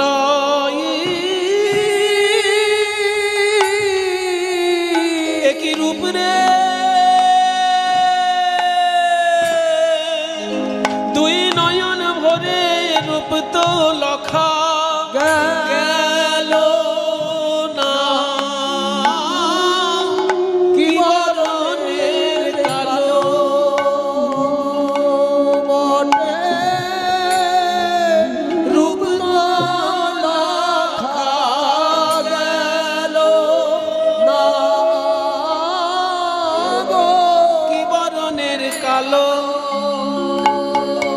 কি বরণের কালো, রূপ তো লাখা গেল না। ও কি নীল রে, নীল রে, নীল রে। চলুক তাল চলুক, ধিনি তাক ধি ধি তাক ধি ধি। ও কি নীল রে, নীল রে, নীল রে। একদিকে বলছে ও কি নীল রে, কি ধরনের নীল রং। আবার অন্যদিকে অন্তরে বলছে ও কি নীল রে, নীল নীল বুঝি আমার সব নীল। ওই নীল রূপে আমার সব নীল। আমার দেহ মন প্রাণ যৌবন যান কুলমান, আপন বলতে কিছু রইল না। নীল রে, নীল রে, নীল রে, লখা গেল না গো, কি বরণের কালো বটে রূপ তো লখা গেল।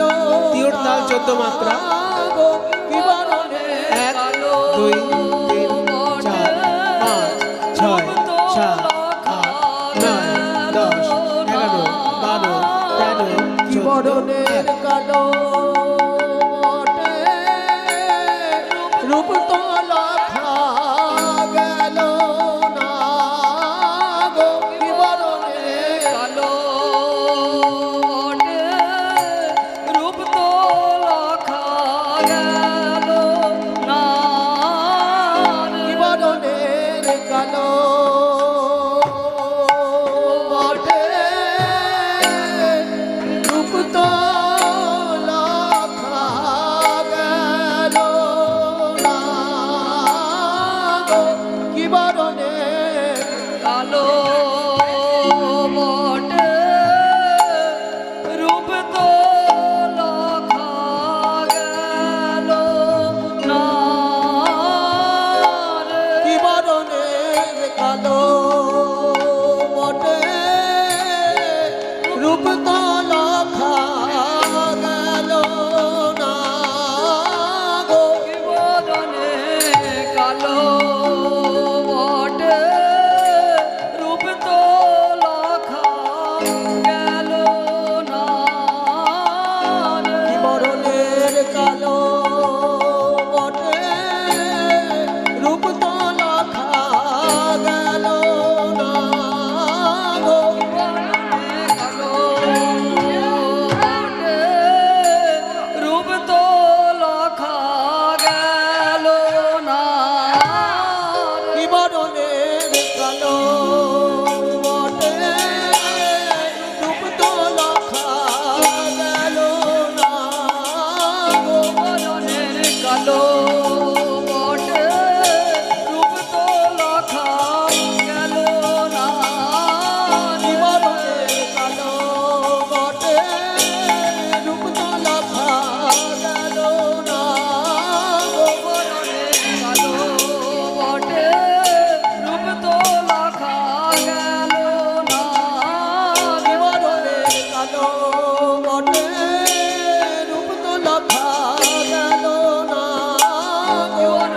কালো বটে রূপ তো লখা গেল না গো, বরণের কালো বটে, রূপ তো লখা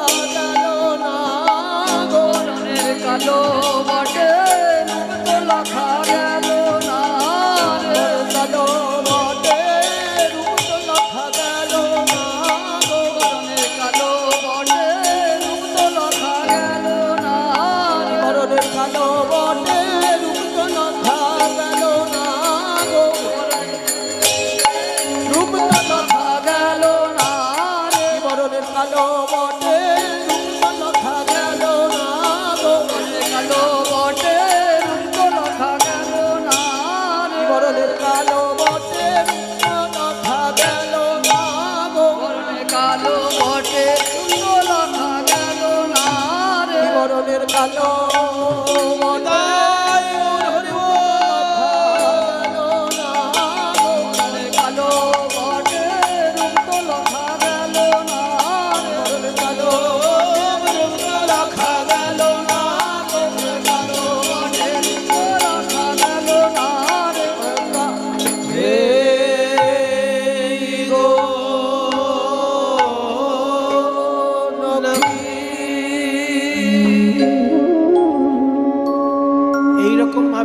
বাংলার রাগকে আশ্রয় করে যেমন তিয়ট তালের গান, তেমনি আরও অন্যান্য রাগে বহু গান নরোত্তম দাস ঠাকুর তৈরি করেছিলেন সেই যুগে। কিন্তু এই গানের আস্বাদনের ধৈর্য তো সবার থাকে না, সেই জন্য পরবর্তীকালে এগুলোর একটু সরলীকরণ করা হয়েছে। প্রথমে এই বড় তালের অংশটি রেখে পরের অংশগুলো ছোট করে দেওয়া হয়েছে। যেমন এই সুরটা রাগটা একই থাকলো, কিন্তু পরের অংশগুলো ছোট তালে, একতালি তালে করা হয়েছে। কদম্বের বনে গিয়ে শ্যাম চিকনিয়া গো, কদম্বের 1 2 3 4 5 6 1 ছোট তালি ধিত্তা ঘি ঘি ধা ধি ধা ধিত্তা, কদম্বের বনে গিয়ে শ্যাম চিকনিয়া গো, রূপহেরি আইনো জাতি কুলম যাইয়া গো, রূপহেরি আইনু জাতি আমি সকলই হারালাম, আমি সকলে হারালাম, ওই কৃষ্ণ রূপে নয়ন দিয়ে সকলই হারালাম, রূপে নয়ন দিয়ে সকলে হারালাম। বুকে জড়িয়ে ধরলেন নরোত্তমকে হরিদাস স্বামী। এ তুই কি শোনালি? উচ্চাঙ্গ সঙ্গীত আমি তোকে শিখিয়েছি বটে, কিন্তু তুই আমাকে যা শোনালি এতে তো মনে হচ্ছে মহাপ্রভুর প্রেম যেন একদম পরিপূর্ণ রূপে রয়েছে, প্রেম যেন উথাল পাতাল হচ্ছে তোর গানের সুরে। আমি তো এরকম গান কখনো শুনিনি। আমি সকলই হারালাম, আমি সকলই হারালাম, ওই কৃষ্ণ রূপে নয়ন দিয়ে সকলই হারালাম, কৃষ্ণ রূপে নয়ন দিয়ে হায় আমি কি করিলাম, কৃষ্ণ রূপে নয়ন দিয়ে হায় আমি কি করিলাম, কৃষ্ণ রূপে নয়ন দিয়ে হায় আমি কি করিলাম, কৃষ্ণ রূপে নয়ন দিয়ে হায় আমি কি করিলাম, কৃষ্ণ রূপে নয়ন দিয়ে নয়ন। আরো কি সুন্দর লিখছেন গোবিন্দ দাস, যে রাধারানী বলছেন আমার গোবিন্দের রূপটা কেমন জানো, তার নয়নটা যেন কালো ভ্রমর, আর সেই ভ্রমর যদি কাউকে দংশন করে বিষের জ্বালায় সে ছটফট করে। নয়ন ভ্রমর কে মত্ত অলি রাজে, অলক্ষিতে দংশয়ে যুবতী হিয়া মাছ। গোবিন্দ দাস রসিক পদকর্তা তো, তাই বলছে কৃষ্ণের নয়ন ভ্রমর যেন অদৃশ্য ভ্রমর, গোপীগণের হৃদয়ে কখন যে দংশন করে দেবে সে গোপীগণ বুঝতেই পারবে না। অলক্ষিতে দংশয় মানে দেখা যাবে না কখন এসে নয়ন ভ্রমর দংশন করে দিয়েছে, আর জ্বালায় জ্বালায় ছটফট করছে। নয়ন ভ্রমর মতয়লি রাজে, অলক্ষিতে দংশয়ে যুবতী হিয়া মাঝে। এখানে গোবিন্দ দাস বেশ মজা করে বলছেন, রাধে ওই কথা বলে তুমি কিন্তু শেষ করে দিও না, তুমি এইটা বলে শেষ করো না যে গোবিন্দের নয়নটি ভ্রমর, যদি কাউকে দংশন করে সে জ্বালায় ছটফট করবে, এটা বলে শেষ করো না, কারণ ভক্ত তাহলে ভয় পাবে। তুমি একটু বলে দাও যে যদি ওই নয়ন ভ্রমর কাউকে দংশন করে সেই দংশনের প্রতিবিধানও ওই বদন মণ্ডলেই আছে। কেমন না, নয়ন ভ্রমর যদি কাউকে দংশন করে তাহলে সেই ভক্তকে আবার অধর সুধা দিয়ে সেই দর্শনের জ্বালা থেকে মুক্ত করে দেয়। গোবিন্দ দাসে কহে সে না আখি বিষে, না পিলে অধর সুধা বাজিয়া আইছে, ওই আখির বিষে যারে যারে, আখির বিষে যারে যারে। খেয়াল করুন, আস্তে আস্তে কথাটা খেয়াল করুন, আখির বিষে যারে যারে। 29 তো জয়াকার রয়কার আর বর্গের জয়াকার রয়কার। 29 তো জয়াকার রয়কার যারে মানে যাকে, আর বর্গের জয়াকার রয়কার যারে মানে জ্বালা দেয়, জারণ ঘটায়। ওই আখির বিষে যারে যারে, ওই আখির বিষে যারে যারে, অধর সুধা ঔষধি তারে, আখির বিষে যারে যারে, অধর সুধায় ঔষধি তারে, আখির বিষে যারে যারে, অধর সুধায় ঔষধি তারে, না পিলে কি বাঁচতে পারে, অধর সুধায় ঔষধি তারে, না পিলে কি বাঁচতে পারে, অধর সুধায় ঔষধি তারে, না পিলে কি বাঁচতে পারে, অধর সুধায় ঔষধি তারে, না পিলে কি বাঁচতে পারে, অধর সুধায় ঔষধি তারে, না পিলে কি বাঁচতে পারে, আহায় আখির বিষে যারে যারে, না পিলে অধর সুধা কে বাজিয়া আইছে। বুকে জড়িয়ে ধরলেন হরিদাস স্বামী। আমি তোকে উচ্চাঙ্গ সঙ্গীত শিখালাম, আর সেই সঙ্গীতে তুই মহাপ্রভুর প্রেম ঢেলে দিলি। বৈষ্ণব জগতে তোর কীর্তনের রসাস্বাদন আজীবন জয়যুক্ত হোক, এই আমি আশীর্বাদ করি। এইবার শ্রীনিবাস আচার্য প্রভু, তিনি বৃন্দাবনের সেই যুগে চৈতন্য মহাপ্রভুর পরেই তাকে সম্মান করা হতো। বৈষ্ণব জগতে দ্বিতীয় চৈতন্য হিসেবে শ্রীনিবাস আচার্য প্রভুকে সম্মান করা হতো। কেন না, চৈতন্য মহাপ্রভু ঠিক যেমন দেখতে ছিলেন, ওই শ্রীনিবাস আচার্য প্রভু ঠিক সেই রকম দেখতে ছিলেন।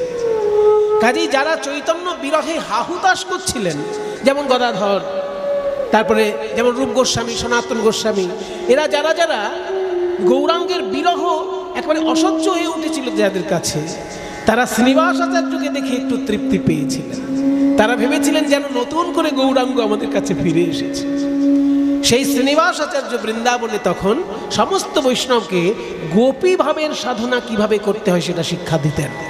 গোপী ভাবের সাধনা তিনি নরোত্তমকেও ডেকে বললেন, শোন নরোত্তম, গোপী ভাবের সাধনা করতে গেলে খুব গোপন একটা উপদেশ তোমায় দিচ্ছি।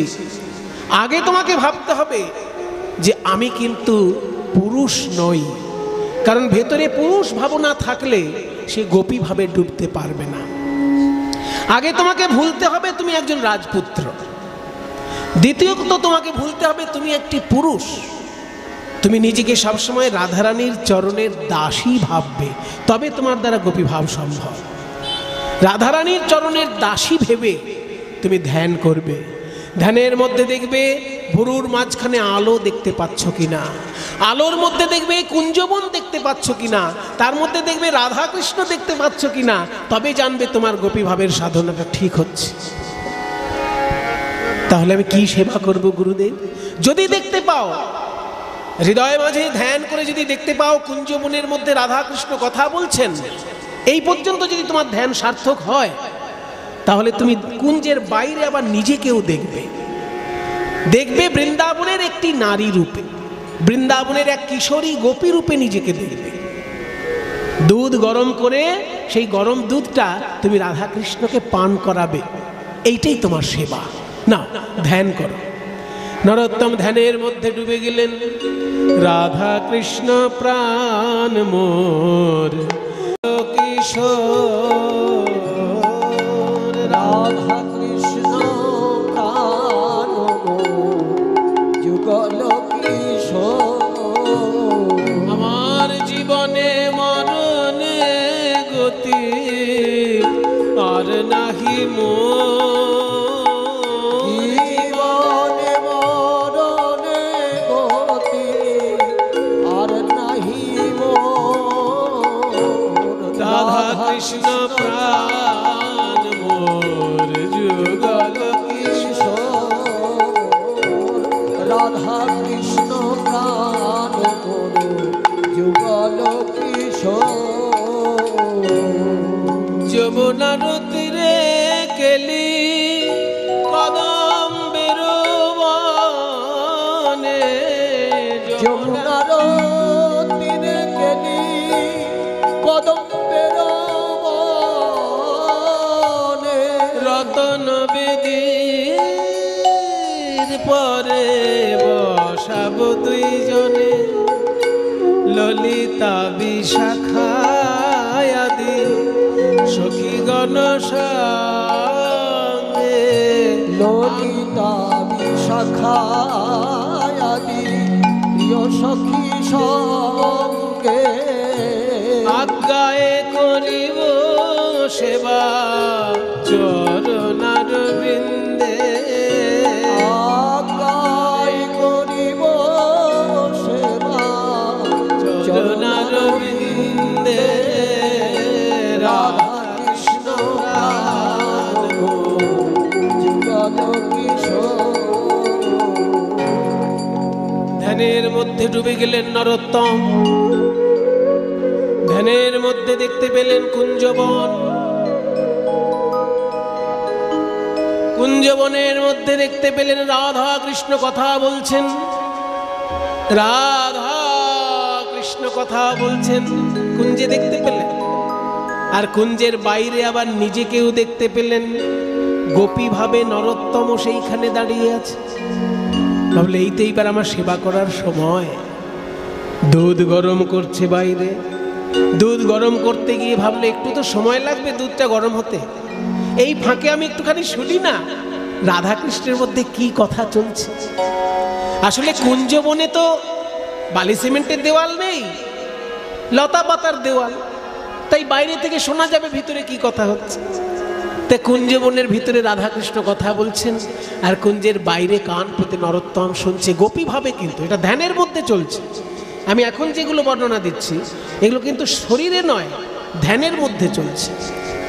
কুঞ্জের মধ্যে রাধাকৃষ্ণ কথা বলছেন আর নরোত্তম বাইরে থেকে শুনছে। রাধারানী গোবিন্দের চরণ সেবা করছেন আর গোবিন্দের কাছে মনের দুঃখের কথা বলছেন। পরাণ বধূ বধূ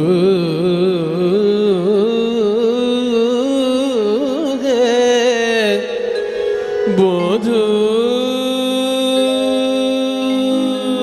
হে কি আর বলিব বধূ কি আর বলিব আমার জীবনে মরণে জন্মে জন্মে প্রাণনাথ হইয়া তুমি কি আর বলিব বধূ কি আর বলিব তোমার ও দুটি চরণে আমার পরাণে বাঁধিল প্রেমের ফাঁসি। তাই সব সমর্পিয়া এক মন হইয়া নিশ্চয় হইলাম দাসী। বধূ হে আর বলিব আমি এখন না ঠেলহ ছলে অবলায় অখলে যে হয় উচিত তোরে। আমি ভাবিয়া দেখিনু প্রাণনাথ বিনে গতি যে নাহি কোমল, গতি যে নাহি। নরোত্তম কান পেতে যত শুনছে বিভোর হয়ে যাচ্ছে রাধারানীর কথায়। তুমি বিভোর হয়ে যাচ্ছে এই রাধারানী কি বলছেন গোবিন্দ চরণে। তাই বলে একুলে ওকুলে দুকুলে গোকুলে আপনা বলিব কায়। বড় শীতল জানিয়া শরণ লইনু ও দুটি কোমল পায়। জানিয়া শরণ লইনু ও দুটি কমল আমায় চরণ ছাড়া করো না বধূ, আমায় চরণ ছাড়া করো না বধূ। আমিও বিনা মূল্যে বিকাইলাম, আমায় চরণ ছাড়া করো না বধূ। আমি বিনা মূল্যে বিকাইলাম, আমায় চরণ ছাড়া করো না বধূ। তোমাকে যদি আমি একটু দেখতে না পাই আমার কি অবস্থা হয় জানো? একটু যদি শুধু দেখতে না পাই তোমাকে, আখের নিমেষে যদি নাহি হেরি, তবে সে পরাণে মরি। চণ্ডী দাসে কয় পরশ রতন, গলায় গাঁথিয়া পরি। আমি বেড়াইব রোজের দ্বারে দ্বারে, বেড়াইব রোজের দ্বারে দ্বারে। কালো মানিকের হার গলায় পরে, আমি বেড়াইব রোজের দ্বারে দ্বারে। কালো মানিকের হার গলায় পরে, তার দাসী বলে বড় গরম করে। কালো মানিকের হার গলায় পরে, কালো মানিকের হার গলায় পরে। আমি বেড়াইব দ্বারে দ্বারে, চণ্ডী দাসে পরশ রতন, গলায় গাঁথিয়া ভগবধূ কি আর বলিব বলিব, কি আর বলিব বলিব। কি আর কি আর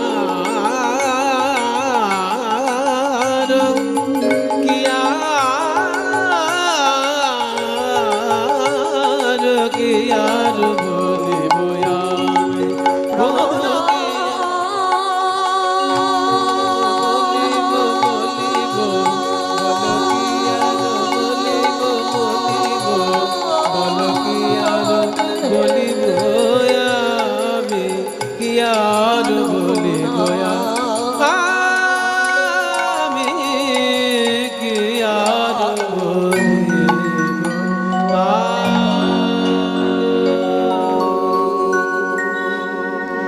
এইভাবে যখন আত্মনিবেদন করছেন রাধারানী, সব শুনছেন নরোত্তম বাইরে থেকে। শ্রীকৃষ্ণ এইবার বলছেন, এতক্ষণ রাধারানীর উক্তি ছিল, এবার কৃষ্ণ বলছেন, রাধে এই আমাকে কাছে পেলেই তুমি রাজ্যের কান্নাকাটি জুড়ে দাও। বলো একটুখানি সময় আমি তোমার হাসি মুখটা দেখবো বলে আসি, আর আমাকে দেখলেই তোমার শুধু কান্না পায়। দেখি দেখি একটুখানি মুচকি হেসে আমার দিকে তাকাও দেখি রাধে, একটু দেখো আমার দিকে, হাসি মুখ। চাহ মুখ তুলি রাই, চাহ মুখ তুলি, তোমার নয়ন নাচনে নাচে হিয়ার পুতলি রাধে বিনোদিনী। একবার চাহ মুখ তুলি রাই, চাহ মুখ তুলি, নয়ন নাচনে নাচে হিয়ার পুতলি রাধে বিনোদিনী। রূপ যৌবন তনয় বিলাসে, রূপ যৌবন তোমার হৃদয়ে আগুলি, কোন বিধি গড়েছিল তোমায় প্রেমের পুতলি রাধে বিনোদিনী। কোন বিধি গড়েছিল তোমায় প্রেমের পুতুলি রাধে বিনোদিনী। রূপ যৌবন তোমার হৃদয়ে আগুলি, এত রূপ যৌবনের অধিকারিণী হয়ে এরকম কাঁদছো কেন? একবার আমার দিকে দেখো। এত ধনে ধনী যে সেখানে কৃপ, এত ধনে ধনী যে সেখানে কৃপণ। আচ্ছা রাধে একটা কাজ কর, আমার এই বাঁশিটা আমি তোমায় দিয়ে দিচ্ছি, একটুখানি হাসো। লেহ লেহ লেহ রাই সাধের মুরলি, লেহ লেহ লেহ রাই সাধের মুরলি। আমি রাখাল ছেলে তো এমনি এমনি দেব না বাঁশি, আমি যদি বাঁশি দিই আমাকেও কিছু দিতে হবে। পরশিতে চাহি তোমার, পরশিতে চাহি তোমার, কি বলছি নরোত্তম? পরশিতে চাহি তোমার চরণের ধুলি রাধে বিনোদিনী। পরশিতে চাহি তোমার চরণের ধুলি রাধে বিনোদিনী। এত সুন্দর পদটি যিনি লিখেছেন তিনি আবার চণ্ডীদাসেরই ভাব শিষ্য। আগের পদটা যেমন চণ্ডীদাসের ছিল, এই পদটি আবার যিনি লিখেছেন জ্ঞানদাস, তিনি ওই চণ্ডীদাসেরই ভাব শিষ্য। এদের জন্ম প্রায় 200-300 বছর পার্থক্যে, কিন্তু ভাবের দিক দিয়ে দুজনে গুরু শিষ্য। এত ধনে ধনী যে সেখানে কৃপণ, এত ধনে ধনী যে সেখানে কৃপণ। জ্ঞানদাসে কহে কে বা বুঝিবে মরম রাধে বিনোদিনী। জ্ঞানদাসে কহে কে বা বুঝিবে মরম রাধে বিনোদিনী। এইরকম কথোপকথনের শুরু হয় কিন্তু শেষ হয় না, তাই না? এই যে প্রিয়তম আর প্রিয়তমা যখন গল্প করে কোথাও, সেই গল্পের শেষ আছে কি? শুরু আছে, কিন্তু শেষ নেই। শেষ করতে গেলে গায়ের জোরে শেষ করতে হয় বা পরিস্থিতির চাপে শেষ হয়। তা নাহলে প্রিয়তম আর প্রিয়তমার গল্প এ কখনো শেষ হয় না, শুরুটা হয় কিন্তু শেষ হয় না। তাই নরোত্তম যখন শুনছেন সেই কথায় বিভোর হয়ে গেছেন। এদিকে দুধটা যে গরম হয়ে উথলে যাচ্ছে বুঝতে পারেনি। যেই দুধটা উথলে গিয়ে দুধ পোড়া গন্ধ বেরিয়েছে তখন চমকে উঠল নরোত্তম, যে আমি তো রাধা গোবিন্দের কথা শোনার জন্য ধ্যান করছি না, আমি তো তাদের সেবা করার জন্য ধ্যান করছি। তো দুধটা যদি পুড়েই যায় তাহলে আমি সেবা করব কি করে? এই ভেবে নরোত্তম ছুটে সেই গরম দুধ যখনই নামাতে গেছে, হাত দিয়ে ধরে যখনই গরম দুধ নামাতে গেছে, হাতে ফোসকা পড়ে গেল। সঙ্গে সঙ্গে নরোত্তমের ধ্যান ভেঙে গেছে, ধ্যান ভেঙে গেল নরোত্তমের। চিৎকার করে বলে উঠল, গুরুদেব এ আমি কি করলাম? পরের দিন যখন শ্রীনিবাস আচার্যের গায়ে তেল মাখাতে গেছে, নরোত্তম হাতটা চাদরের মধ্যে লুকিয়ে নিয়েছে। লুকিয়েছিস কেন রে? দেখি দেখি, এই বলে যেই চাদরটা সরিয়েছে দেখে হাতে ফোসকা পড়ে গেছে। এ কি নরোত্তম, তোর হাতে ফোসকা পড়লো কি করে? শ্রীনিবাস আচার্যের চরণে আছাড় খেয়ে পড়ল নরোত্তম।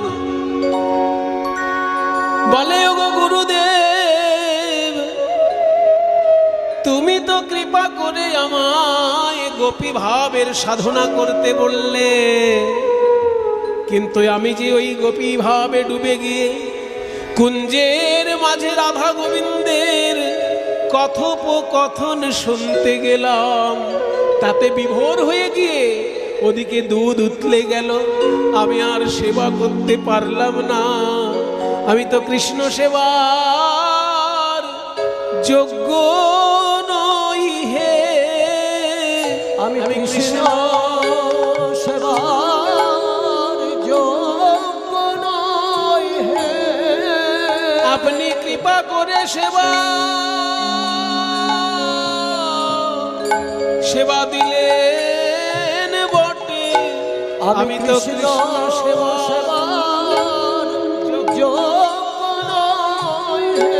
কৃপা করে সেবা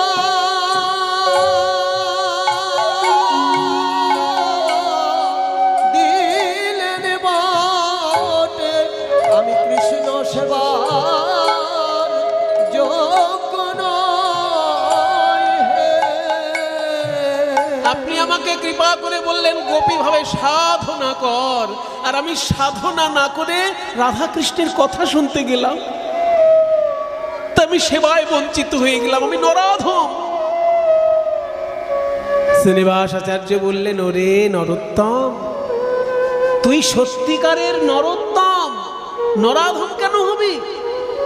আমি তো কত শিষ্যকেই বলেছি গোপী ভাবে ডুবে গিয়ে ধ্যান করো, কজন পেরেছে করেছে তোর মতন গোপী ভাবে ডুবে গিয়ে সত্যি সত্যি রাধা কৃষ্ণের কথা শুনতে?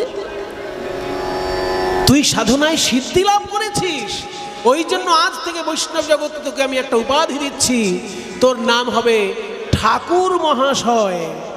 ওই জন্য বৈষ্ণব জগতে ঠাকুর মহাশয় বলতে একজনকেই বোঝায়, সেটা হচ্ছে নরোত্তম দাস ঠাকুর মহাশয়। কারণ গোপী ভাবে তুই সিদ্ধি লাভ করেছিস। এইবার তুই বাংলায় ফিরে যা। যখন বাংলায় এলো নরোত্তম, হাজার হাজার মানুষ তার কাছে দীক্ষা নিতে লাগলো, এমনকি ব্রাহ্মণরাও তার কাছে দীক্ষা নিতে লাগলো।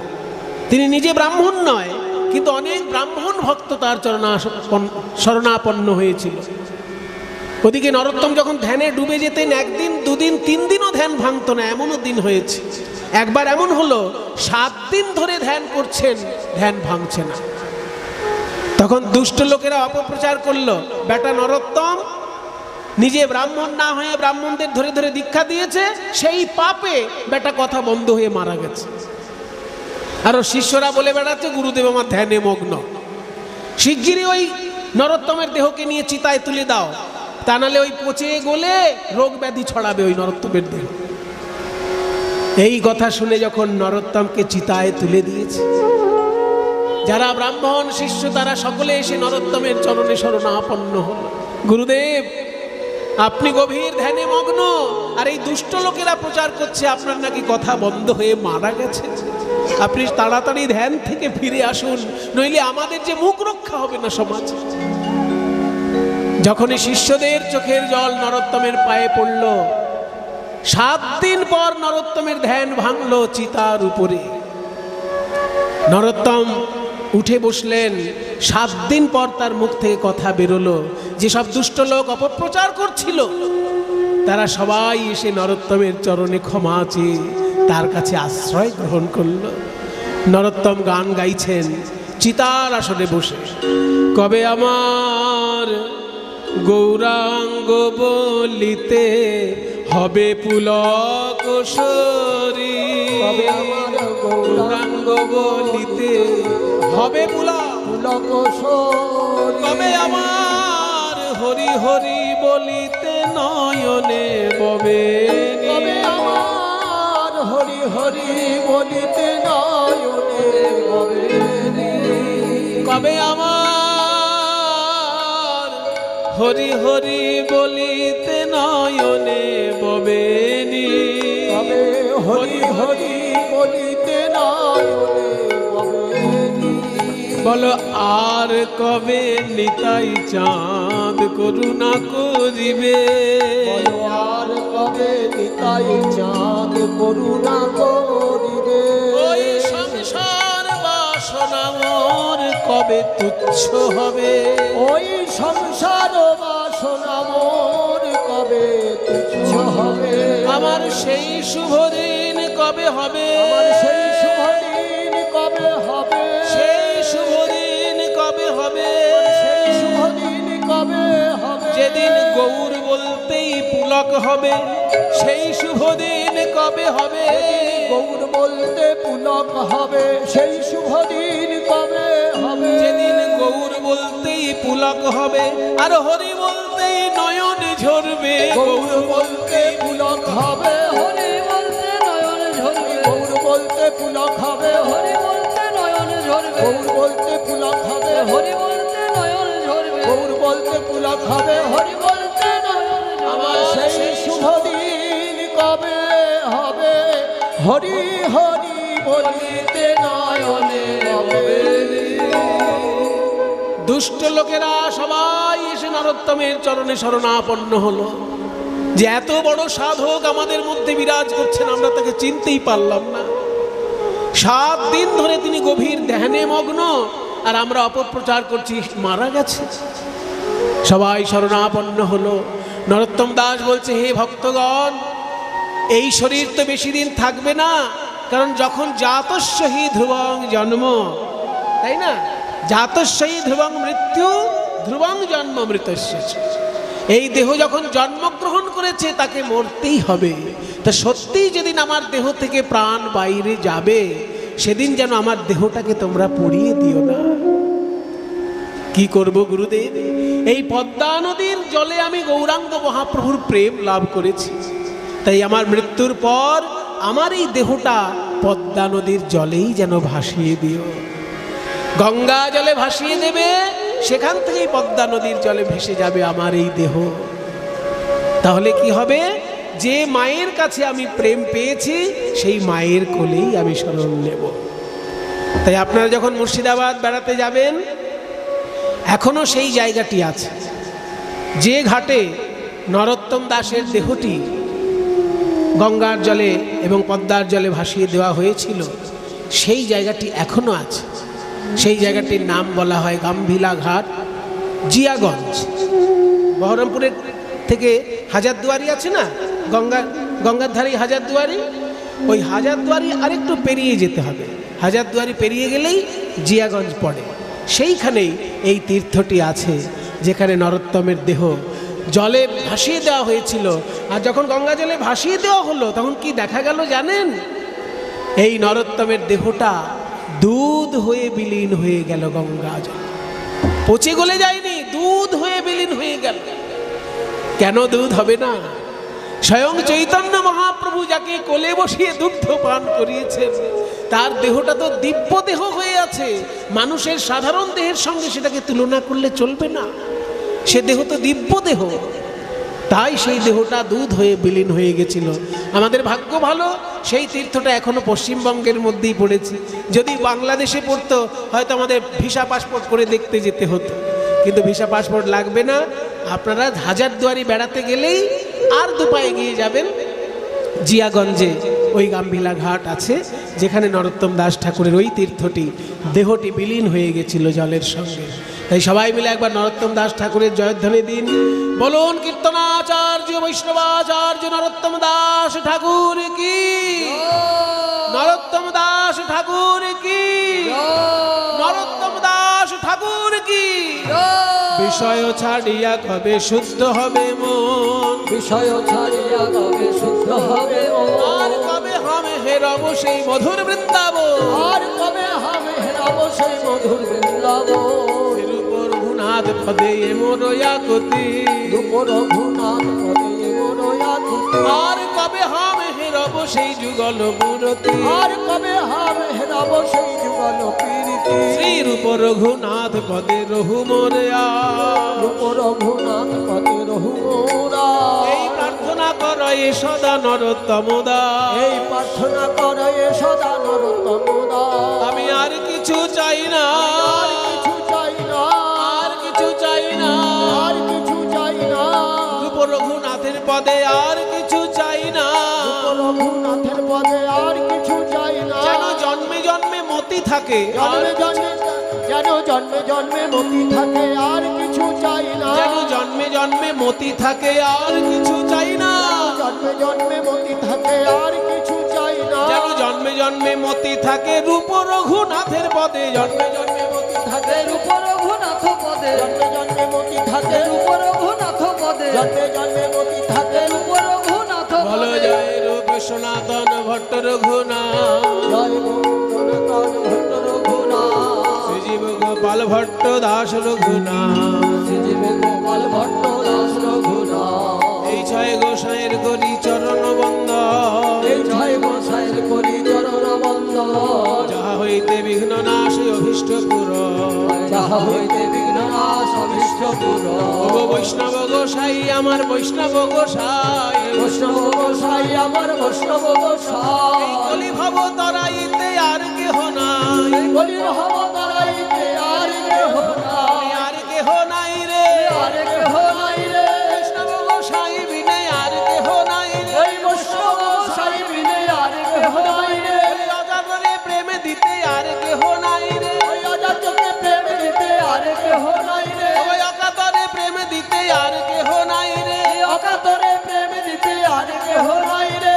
অকাতরে প্রেম দিতে রাজি অবিচারে, অকাতরে প্রেম যোগ্য অবিচারে, অকাতরে প্রেম দিতে যোগ্য অবিচারে, অকাতরে প্রেম দিতে যোগ্য অবিচারে। আর কেহ নাই রে। বলো হরে কৃষ্ণ কৃষ্ণ কৃষ্ণ হরে হরে, হরে রাম রাম রাম হরে হরে। হরে কৃষ্ণ কৃষ্ণ কৃষ্ণ হরে হরে, হরে রাম রাম রাম রাম হরে হরে হরে কৃষ্ণ কৃষ্ণ কৃষ্ণ হরে হরে হরে রাম রাম রাম হরে হরে হরে কৃষ্ণ কৃষ্ণ কৃষ্ণ হরে হরে হরে রাম রাম রাম হরে হরে কৃষ্ণ কৃষ্ণ কৃষ্ণ কৃষ্ণ হরে হরে হরে রাম রাম রাম হরে হরে হ্যাঁ নাচের গান নাচের গান বলছি ধরো ধরো अरे राधे राधे जपा करो आएंगे बिहारी राधे राधे जपा करो आएंगे बिहारी